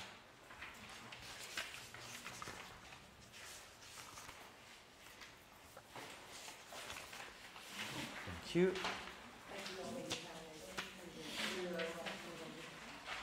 You mean right now? Yeah. Okay. Okay. So you weren't paying attention. That's fine, I'm just playing with you. C'est bon, hein? Ouais. So, business email about to apologize. If you want to do it, you should practice. I'll check it. Usually what I do is when I check it, I print it, check it with a pen because I don't like to type. But it's one less tree in the world, but who cares about trees? And this is crocodile, by the way. And then I'll send it to you. Okay? I thought it was a good joke. It doesn't matter. The third lesson. So and plus, the thing is, if you do your homework every single time, you will master the rule that I'm trying to teach you. Because I don't know if you know this, but for lesson 1 and 2 about business email, the structure is the same. Dear sir or madam, blah blah blah. This is to inform you, blah blah blah. Sincerely, I'm looking forward to hearing from you, etc., etc. So the more you do it, the more you learn it. Okay. So what if, for example, I'm going to talk about you because you did it very diligently. Sergei and actually Benedict, did their homework twice. I'm not saying the others didn't do it. I'm just taking real examples. They did the homework twice, and the third email I'm going to ask you to write is ask for help. How to ask for help. But the structure doesn't change. Okay, how do you say, the greetings and the introductory sentence. The body changes, but the rest of it doesn't change. So by the end of the lesson, I can tell. Je suis sûr. Je suis sûr. I can tell that, those two guys, but all of you, but specifically, those two guys will master the structure that is to be learned for this unit. Okay? So if you do your homework every single time, it might be a little bit redundant. Redundant? Okay, I don't need to explain. It might be a little bit redundant, but at least you will, okay, that'll be done. And then we can move on to something else. Okay? So feel free to, I shouldn't say feel free to, I should say do, but feel free to do your homework. I know it sounds a little bit childish, but technically it's not a homework. Maybe if you want, I can call it practice. Yeah, because homework is a little bit you're 6 years old and I'm 20, which is, no, but you know what I mean. Your homework are here to help you. That's it. Lesson number 3, how to ask for help. Your task for next week is to write an email asking for help, okay?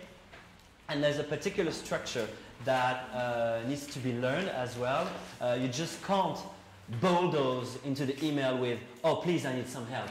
Okay, you need to do the greetings, dear sir or madam, blah, blah, blah. You can use this one. I hope this finds you well. Because once again, it's neutral and it says everything and nothing at the same time. Okay, so that will be the introductory sentence. I'm not going to talk about it for hours. We've seen it many, many times. You can also start with following blah, blah, blah, because, you know, it's a good way to introduce a context. Okay, so, well, basically you can do whatever you want, as long as you don't do like anything you want, right? I mean, it has to respect a certain rules. And if you ask for help, I think it would be wise. Yes, yeah.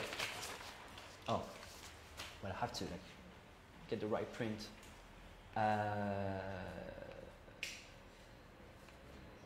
Where is it? No. Oh yeah, it's here.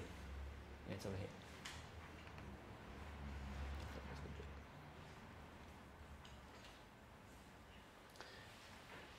Okay.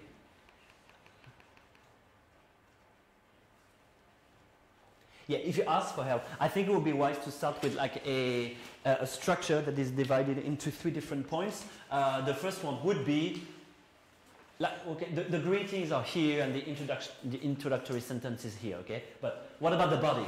That's the body of your email. What would you write in the first paragraph of the whole body? Think about it. I think it would be wise to divide it into 3 different points, okay?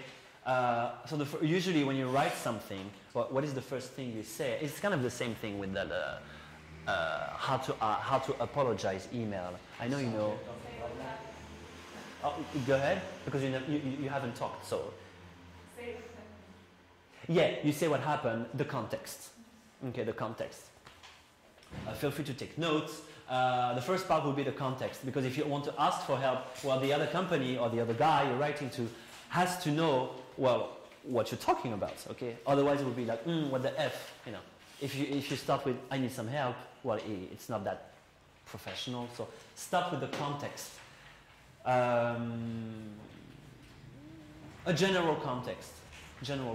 I mean, you can be as precise as you want, all right? It depends on how much you need the other. I mean, if you just need like a little, if you just want to have a piece of information, well, you can just switch to pattern number 2, pattern number 1, actually, how to ask questions, okay? But if you have a real problem and you desperately need some assistance, well, explaining the context is very important, I think, right? I think. Number 2, it's part of the context, but when you ask for help, what do you mean? What does it imply? If you ask for help, it means that you explain your need. Yeah, you explain your need. So that would be like that point number 2, or actually maybe number 3, but grateful? That was grateful, right? Okay.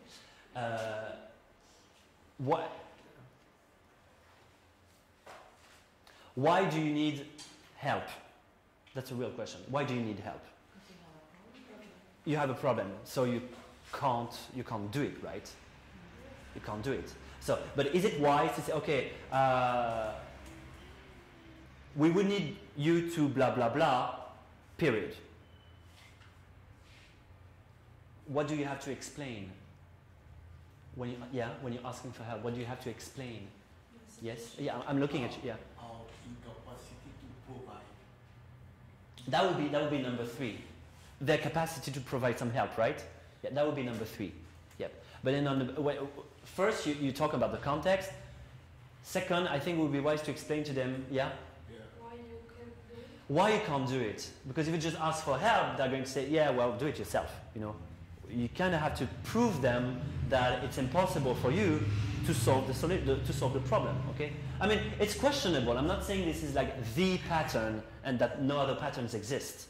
But to me, it would be wise to first talk about what's happening, like the context, and then give them the reason why you can't do it. Because if you don't give the reason why you can't do it, they might send you another email, well, you just have to do that. But you can't do that. Okay, so if you don't want to have endless exchanges with them, just tell them, okay, there's a problem over there, and we are not able to deal with it. And then, number 3,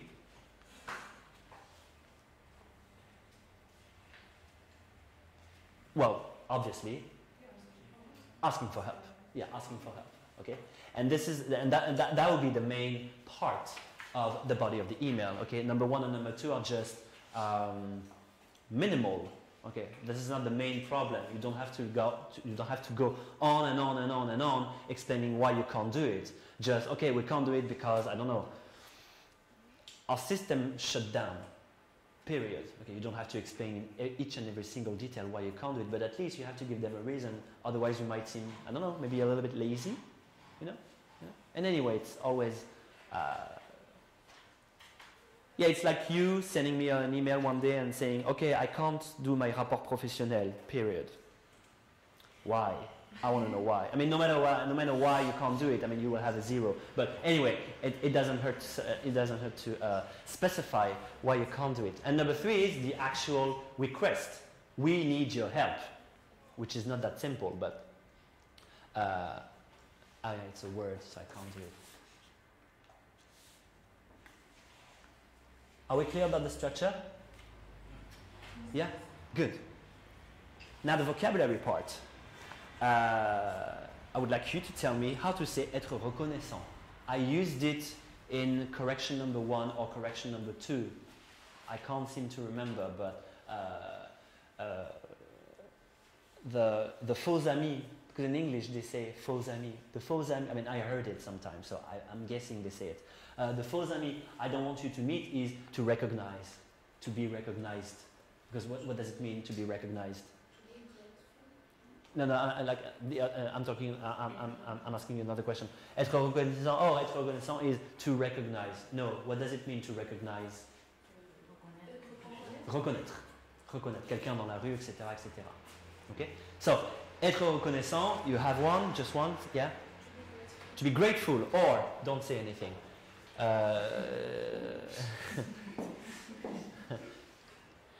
I'm writing right here. To be. So either grateful, okay.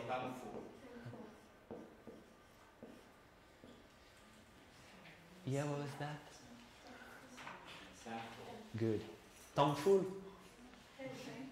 Thankful. Thankful. Kids. Or gracious. What? Gracious. Gracious? No, gracious is it's a physical feature. It's for someone. I will be gracious towards you. No. It's no good? No. It's no what? It's no good. People don't say that. A girl is gracious, okay? Or an action can be gracious, but you can't use it as an adjective. I am gracious if you do this. No, it doesn't. There's something wrong here. Ouais. Apprécier. Anyone? That's easy. Appreciate. To appreciate. Let's write it here. To appreciate. To appreciate. Okay, mais when I got it. Thankful. Very good. I have to pay more attention about this stuff. De l'aide. Yeah? You're not allowed to say help because it's obvious. Assistance. Yeah, good. Next time raise your hand. Assistant. I mean, it's unfair because the other students didn't raise their hand either and I asked them, so. Assistance. Or anybody, not you. Or you. Yeah, you have an idea? The offer. I told not first no, and then not you. Anybody? Assistance? Offer is une offre. C'est pas vraiment de l'aide. Guys, online, how do you, another word for de l'aide. No, not you either. You talked a lot. Someone at the back. Or at the front, but over there. Yeah? Yeah, I guess it's okay. It's your first class. Go. You have an idea? Yeah, go ahead. Support? Support. Yeah, support. Yeah, it's easy to say that afterwards. Yeah, no, support. Support. Support. No, they don't know. Or, and support, c'est pas le support, on est bien d'accord. Et quand vous voulez dire c'est le soutien, on est bien d'accord, hein, le soutien. Comment on dit un support? Parce que du coup, là, support, ça veut dire soutien.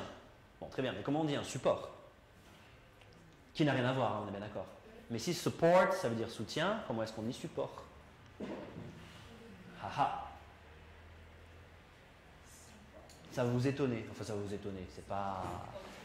Oui? Un support? Ça commence par quelle lettre?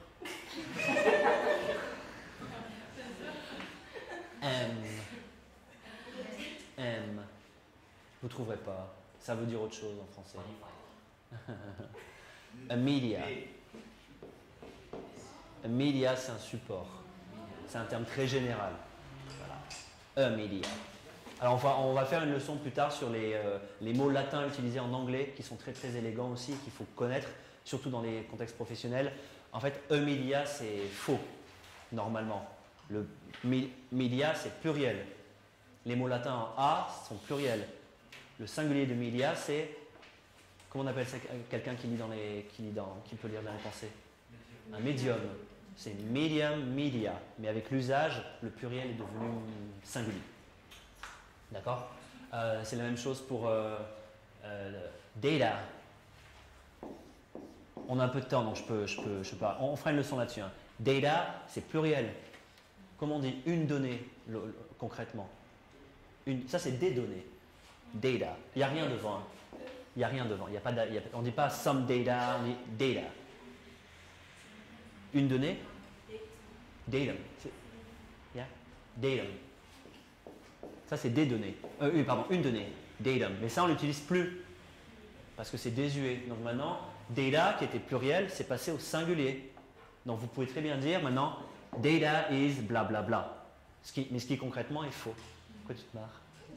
Ce qui concrètement, c'est faux. Vous devriez dire data are, mais c'est tellement commun que le pluriel est passé singulier et que l'original singulier, plus personne n'utilise. D'accord? On fera une leçon sur les mots latins en anglais qui, encore une fois, sont très utiles pour votre anglais professionnel. Camélia is saying encouragement. Encouragement for help. Encouragement. It means help, but when you ask for help, you're asking for assistance, you're asking for support, you're not asking for, you're asking for encouragement, but it's not a material aid. Oh, I said it. Bon, aid. Aid is fine. And there's a fourth one.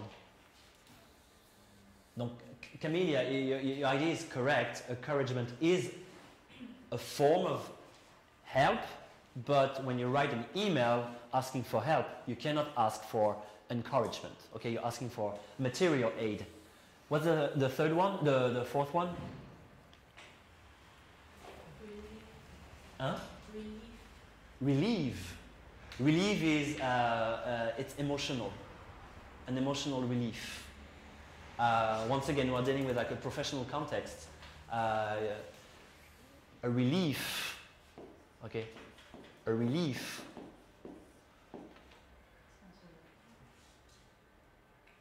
That's an emotion. That's the feeling you have after receiving emotional help. Okay. Yeah, I need a relief, or I'm relieved. But that's the feeling that comes after. It starts with G. Non, pas plus. Guidance. And you can also say service, no? What? You can also say service. Service. Service can mean help, but it's very general. Ah, un service. No, pas un service, a service. A Like service, a favor. a favor, but not a service. It's not the A same. service doesn't mean un service. A service is either a transport service, une desserte, okay, or but if you want, j'ai besoin d'un service, I need a favor. Yeah. No. A service, c'est un service, une prestation, ou encore une fois une desserte de train, etc., etc. C'est un peu un faux ami. Ouais. Assistant, support, aid or guidance. Avoir besoin de, you know that.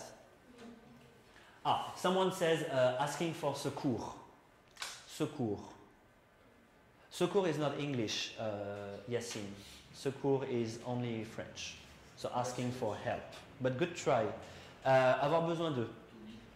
Yeah? Yeah, to need. To need, of course. What did you say? Oh, to need plus noun. You know, it's. You don't need any preposition. I am in the need of blah blah blah, that's okay. But I need money, I need help, I need assistance. There's no of. Okay, just to need. Maybe another one? To be in need of, okay. Well, it's a verb we already talked about. To request, okay. We are requesting your help, blah blah blah. It might be a little bit more directive. Okay, we are requesting your help, but no, you can say it. That's fine. Yeah. That's the vocabulary for today, and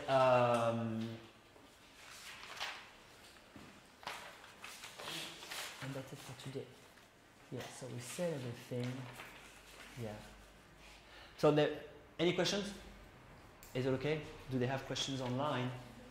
Require. Camelia says require. Oh, Mewana says okay. Need and require.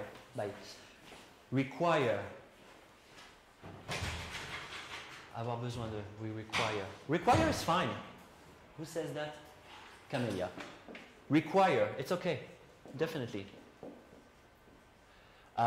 We would require your help to assist us. That's actually quite good. Yeah. We would require, n'oubliez pas d'utiliser une structure en would quand vous demandez de l'aide, on va le voir.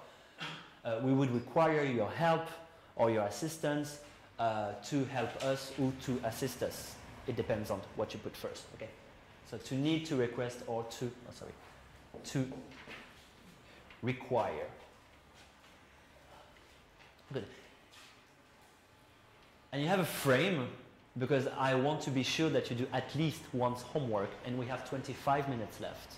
Okay, so this frame is dedicated to your homework. So if you do it now, well, you can give me your worksheet at the end of the hour, and I'll give it back to you next time we meet, which is, well, maybe not tomorrow, so, well, maybe next time, like, you know, like next week, okay? But I wanted to be sure that you do at least one homework out of the 3 I asked, and this is now. Okay, so in this frame, your task is to write a business email asking for help. But you can, if you haven't done the second one, apologizing, you can definitely write the apologizing email here and do the third one later. Okay, but at least I want to be sure that you do at least once, because some of you might not come back because they have an internship, or, you know, I don't know, they're bored or whatever. So that's actually writing time right now, and you have 25 minutes to do it, which I think is okay. Try to write as much as you can, and we can also have a Q&A session. Do you understand? Q&A session? Q&A, question and answer session, if you have some questions. That's it. Writing time. Either an apologizing email or an email asking for help. Right now. Yeah, I know, right now. Because you haven't done the first one and you haven't done the second one. So I want to be sure that guys like you do at least one homework. Okay. And if you have yeah, you did 3, right? Okay. Oh, okay. Yeah. Can we say for request to require? Can we say to crave? Yeah. You're craving for food, you're craving for love, you crave someone, but you can't crave help. Crave is a feeling that is something that you want. I'm craving pizza right now. You know, so it really is a personal feeling and it has there's no interaction with anyone else. It's your personal feeling. And your example that you can remember is je me rappelle plus si on dit I'm craving for ou I'm craving. Non, il n'y a pas de for. I'm craving pizza. J'ai envie de manger une pizza, tout simplement. Ouais. But it's not a verb, it's not a synonym of need. It's want. And there's a difference between want and need. Okay? Yeah. Ask for help in terms of what? Like, Sorry? What subject should you ask for help? Oh, that's a free homework. You have to imagine, because I already gave you 2 homework with like the detailed exercise. Like, okay, you have to do this, you have to do this. Like, for example, the last one I gave you was, here. You're working in an IT company and you do this and you do that. So I kind of guided you for the first 2 ones, okay? But this, now you're on your own. So you have to come up, vous devez penser, you have to come up with a situation, a problem, and you have to imagine, like the situation by yourself, okay? Because the first 2 ones were, I'm not saying they were easy, but you knew where you were heading to, and now you're on your own. Okay, well, you have 20 minutes now. But if you haven't finished at the end of the hour, it doesn't matter at all. I'm coming.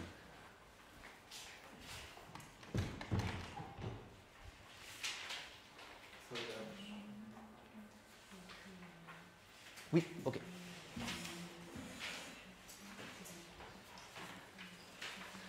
And if you did 3 emails already, well, you can start with your autobiography. But don't stay while doing nothing, okay? Do something.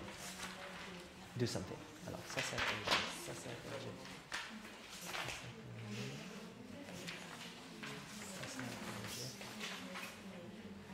You can totally talk to each other if you want to ask for some, advice or whatever.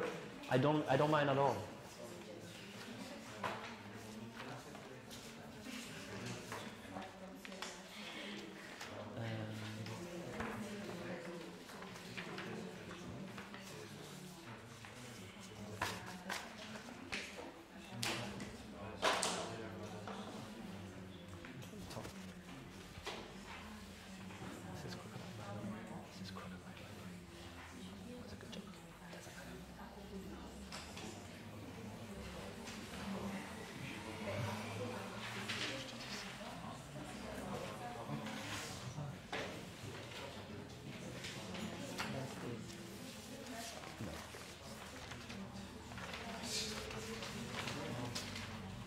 Les étudiants en ligne, donc, comme vous l'avez compris, on va passer à un exercice écrit, donc vous pouvez tout à fait jouer le jeu et rester en ligne pendant encore 20 minutes et écrire votre devoir avec les autres. Si jamais vous voulez vous déconnecter, on ne va rien apprendre de plus jusqu'à présent, mais sachez qu'il y a encore 2 travaux à rendre pour ceux qui n'en ont rendu qu'un. Voilà.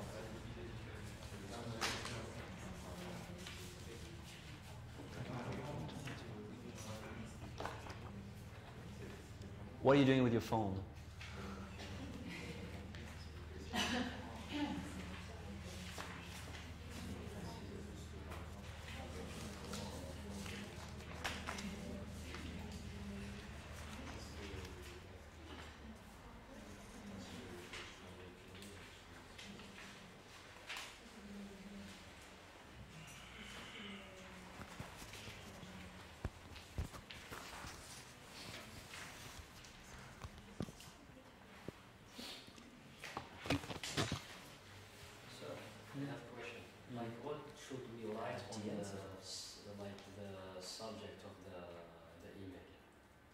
Up to you. As I told you, the first 2 homeworks were students were not free to write whatever they wanted. So for the object, it's up to you to come out with the object is usually, it refers to the problem.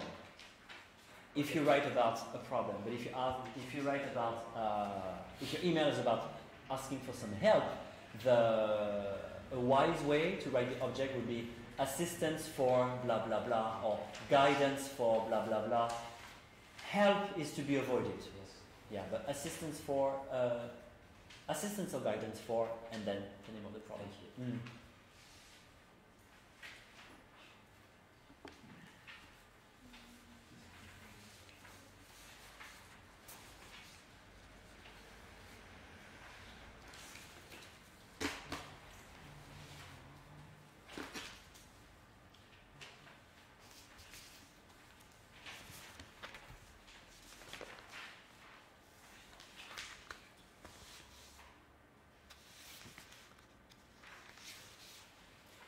Donc là, voilà, une dernière précision et après je la Donc effectivement, la leçon est très courte parce qu'on a déjà fait 2 fois la leçon sur les emails professionnels. Donc on va pas revenir sur la structure. Elle a été intégrée à la première et la 10e leçon. Là, c'est le vocabulaire qui vous manquait peut-être. Mais à partir de maintenant, n'importe quel email professionnel en anglais, en français d'ailleurs, ça aura la même structure. Donc le but des leçons qui peuvent paraître répétitives, qui ne le sont pas, mais en gros, on utilise la même structure et on l'applique à plusieurs contextes. Donc encore une fois, poser des questions, demander de l'aide et s'excuser. Comme ça, vous avez tout un panel, vous avez 3 situations différentes, vous êtes en mesure de gérer 3 situations différentes. Il y en a certainement une auquel vous allez être confronté qui n'est pas dans la leçon, mais au moins, on a vraiment bien répété la structure qui ne change pas, le vocabulaire qui est présent tout au long des 3 leçons, et maintenant, c'est de la pratique qu'il faut. Et la pratique, justement, c'est les devoirs. Donc, je me répète, mais si vous faites les devoirs à chaque fois, normalement, vu que c'est quand même il y a une partie répétitive et une partie qui change, donc le parler change mais la structure ne change pas, vous êtes censé acquérir plus ou moins des réflexes au bout de la 2e leçon en fait. Ouais. Et la 3e leçon, ça entérine les savoirs. Et après on passe à l'unité suivante, qui est la lettre de motivation en anglais.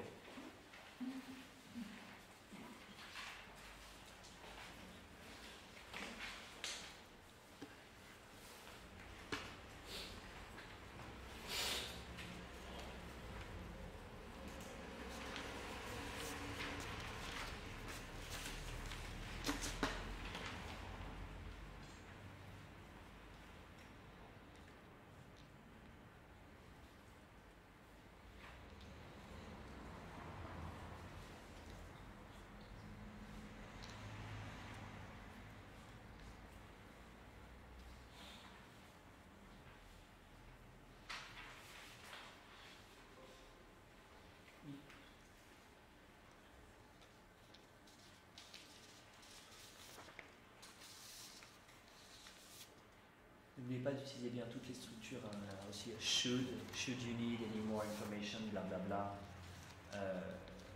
Il y en a beaucoup qui ne mettent pas aussi le we are looking forward to hearing, qui oublie le ing dans les devoirs que j'ai rendus. J'ai vu beaucoup de don't hesitate à proscrire, c'est feel free to, etc. etc. J'ai vu pas mal d'abréviations. I'm, c'est proscrit, et I am, faites attention. Voilà, des petits détails, mais les emails professionnels sont régis par des règles. Ah oui, best regards, point, sincerely, point, c'est une virgule. C'est des détails un peu qui vous paraissent pas importants, mais c'est très très très important.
N'oubliez pas aussi, si vous faites si vous rédigez l'email de demander de l'aide, là, d'utiliser les structures qu'on a étudiées avant, c'est-à-dire par exemple en would. On a vu dans le asking question comment poser des questions poliment avec would. Would you send us, blablabla. Donc là, c'est exactement pareil. Pourriez-vous nous apporter votre aide?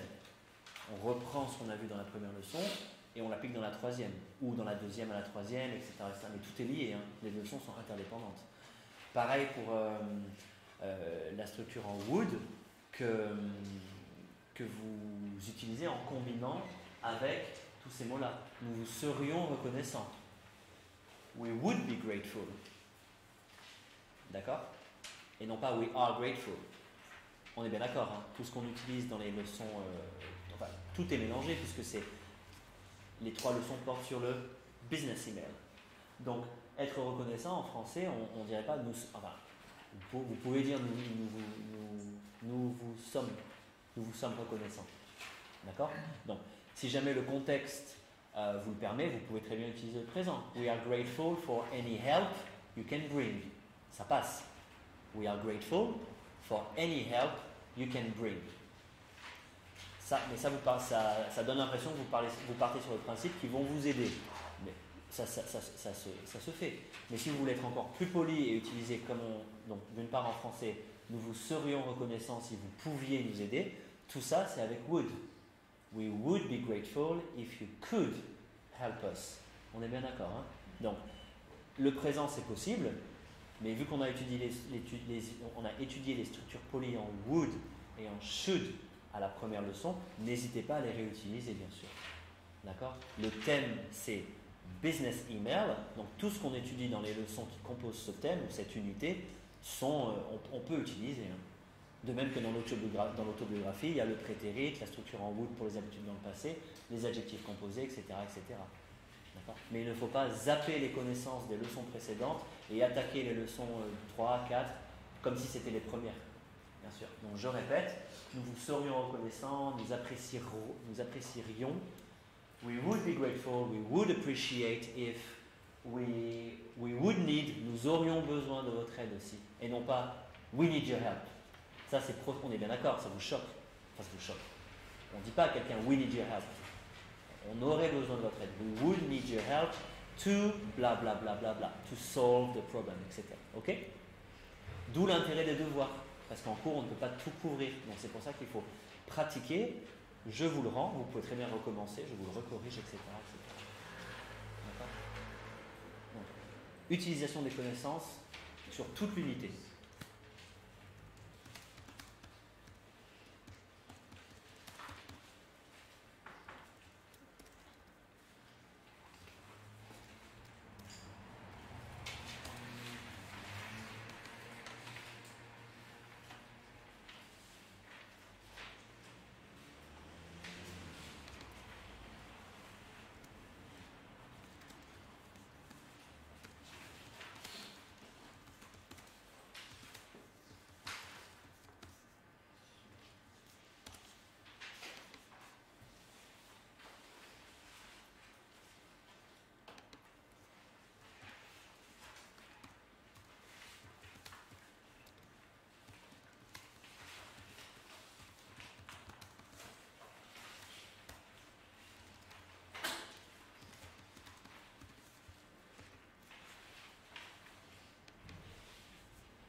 Vous aurez aussi et c'est valable pour les étudiants qui sont en ligne aussi, on a fini, hein, c'est bientôt l'heure, c'est pour ça.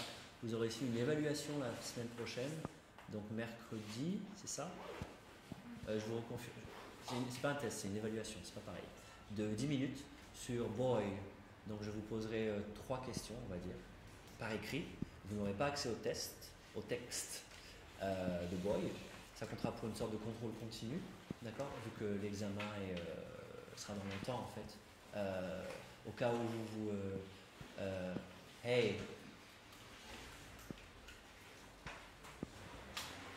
au cas où l'examen ça marche pas, parce que c'est stressant, on fait des petits contrôles continus qui construisent votre moyenne générale. Donc je vous annonce une semaine à l'avance. Donc il faudra lire les 3 textes de Boy, donc les intégrer, d'accord. Vous n'aurez pas accès au texte, d'accord. Et ça fera des questions sur le texte. Par exemple, comment s'appelle le meilleur ami de Roald Dahl. Donc si vous n'avez pas lu le texte, vous ne les connaissez pas. C'est pas l'histoire de les connaître par cœur, c'est savoir de quoi il parle, etc. Vous ne pourrez pas répondre à la question. Ça sera peut-être un QCM, mais ça compte à hauteur de 10%. Hein.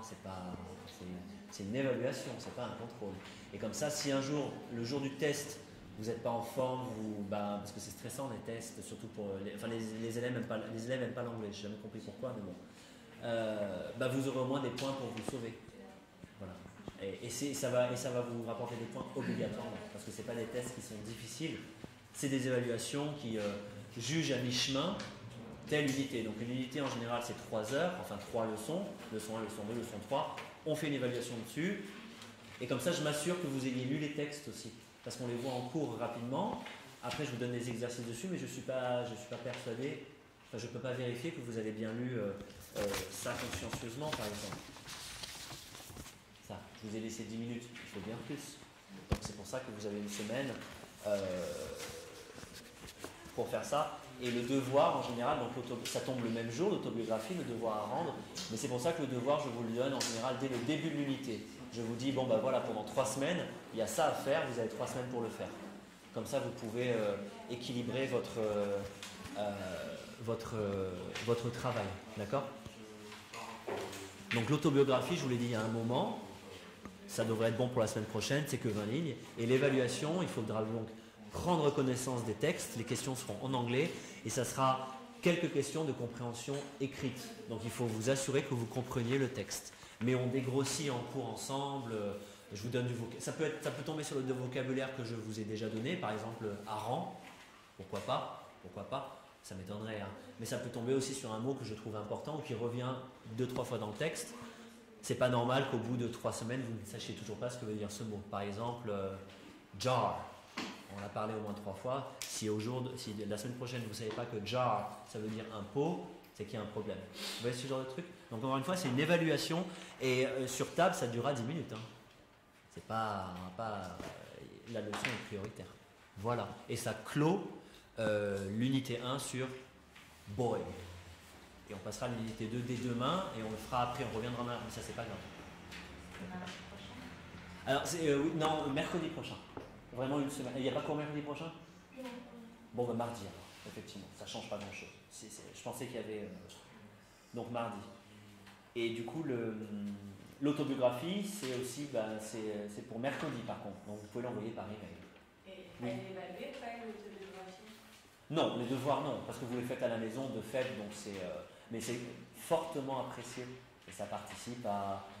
je n'aurai d'égard que plus de clémence à votre... Je n'aurai d'égard. Je ne ferai preuve que de plus de clémence à votre égard si vous faites votre devoir. Merci. Non, les devoirs ne sont pas notés, c'est pour vous. C'est pour vous.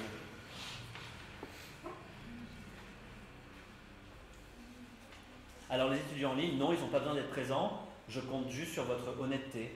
Il ne faut pas, ne regardez pas les textes. Alors je vais peut-être penser à une alternative, mais à un moment je ne peux pas faire 600 formats d'examen. Vous n'avez pas le droit au texte, ils n'y auront pas droit non plus. Les étudiants en ligne, si vous trichez, je trouve ça bête. Donc soyez honnêtes et ne regardez pas les textes quand je vous donne une question de compréhension écrite. Voilà, je compte sur votre honnêteté. Vous n'avez pas à vous en soucier, vous êtes honnête. Voilà. Et les étudiants qui sont en ligne peuvent très bien venir ici pour composer. Hein. Voilà. C'est bon pour aujourd'hui. Donc autobiographie pour mercredi, soit par mail, soit vous me la donnez mardi, vous l'avez mis avant. Et l'évaluation, ça sera bien, merci. Ça sera bien mardi. Voilà. Et c'est tout.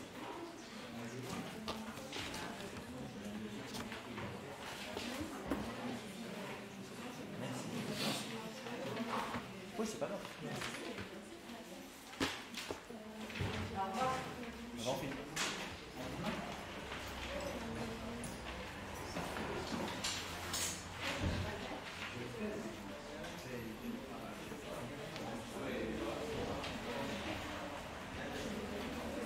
Merci. Ouais, au revoir.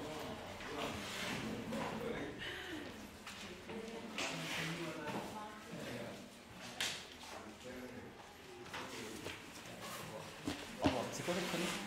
Saïd. Saïd.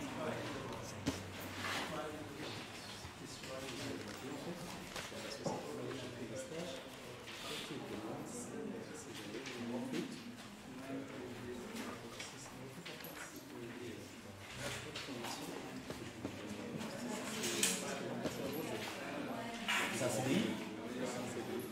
Oui. Enfin, il faut dire oui. Ça vous intéresse?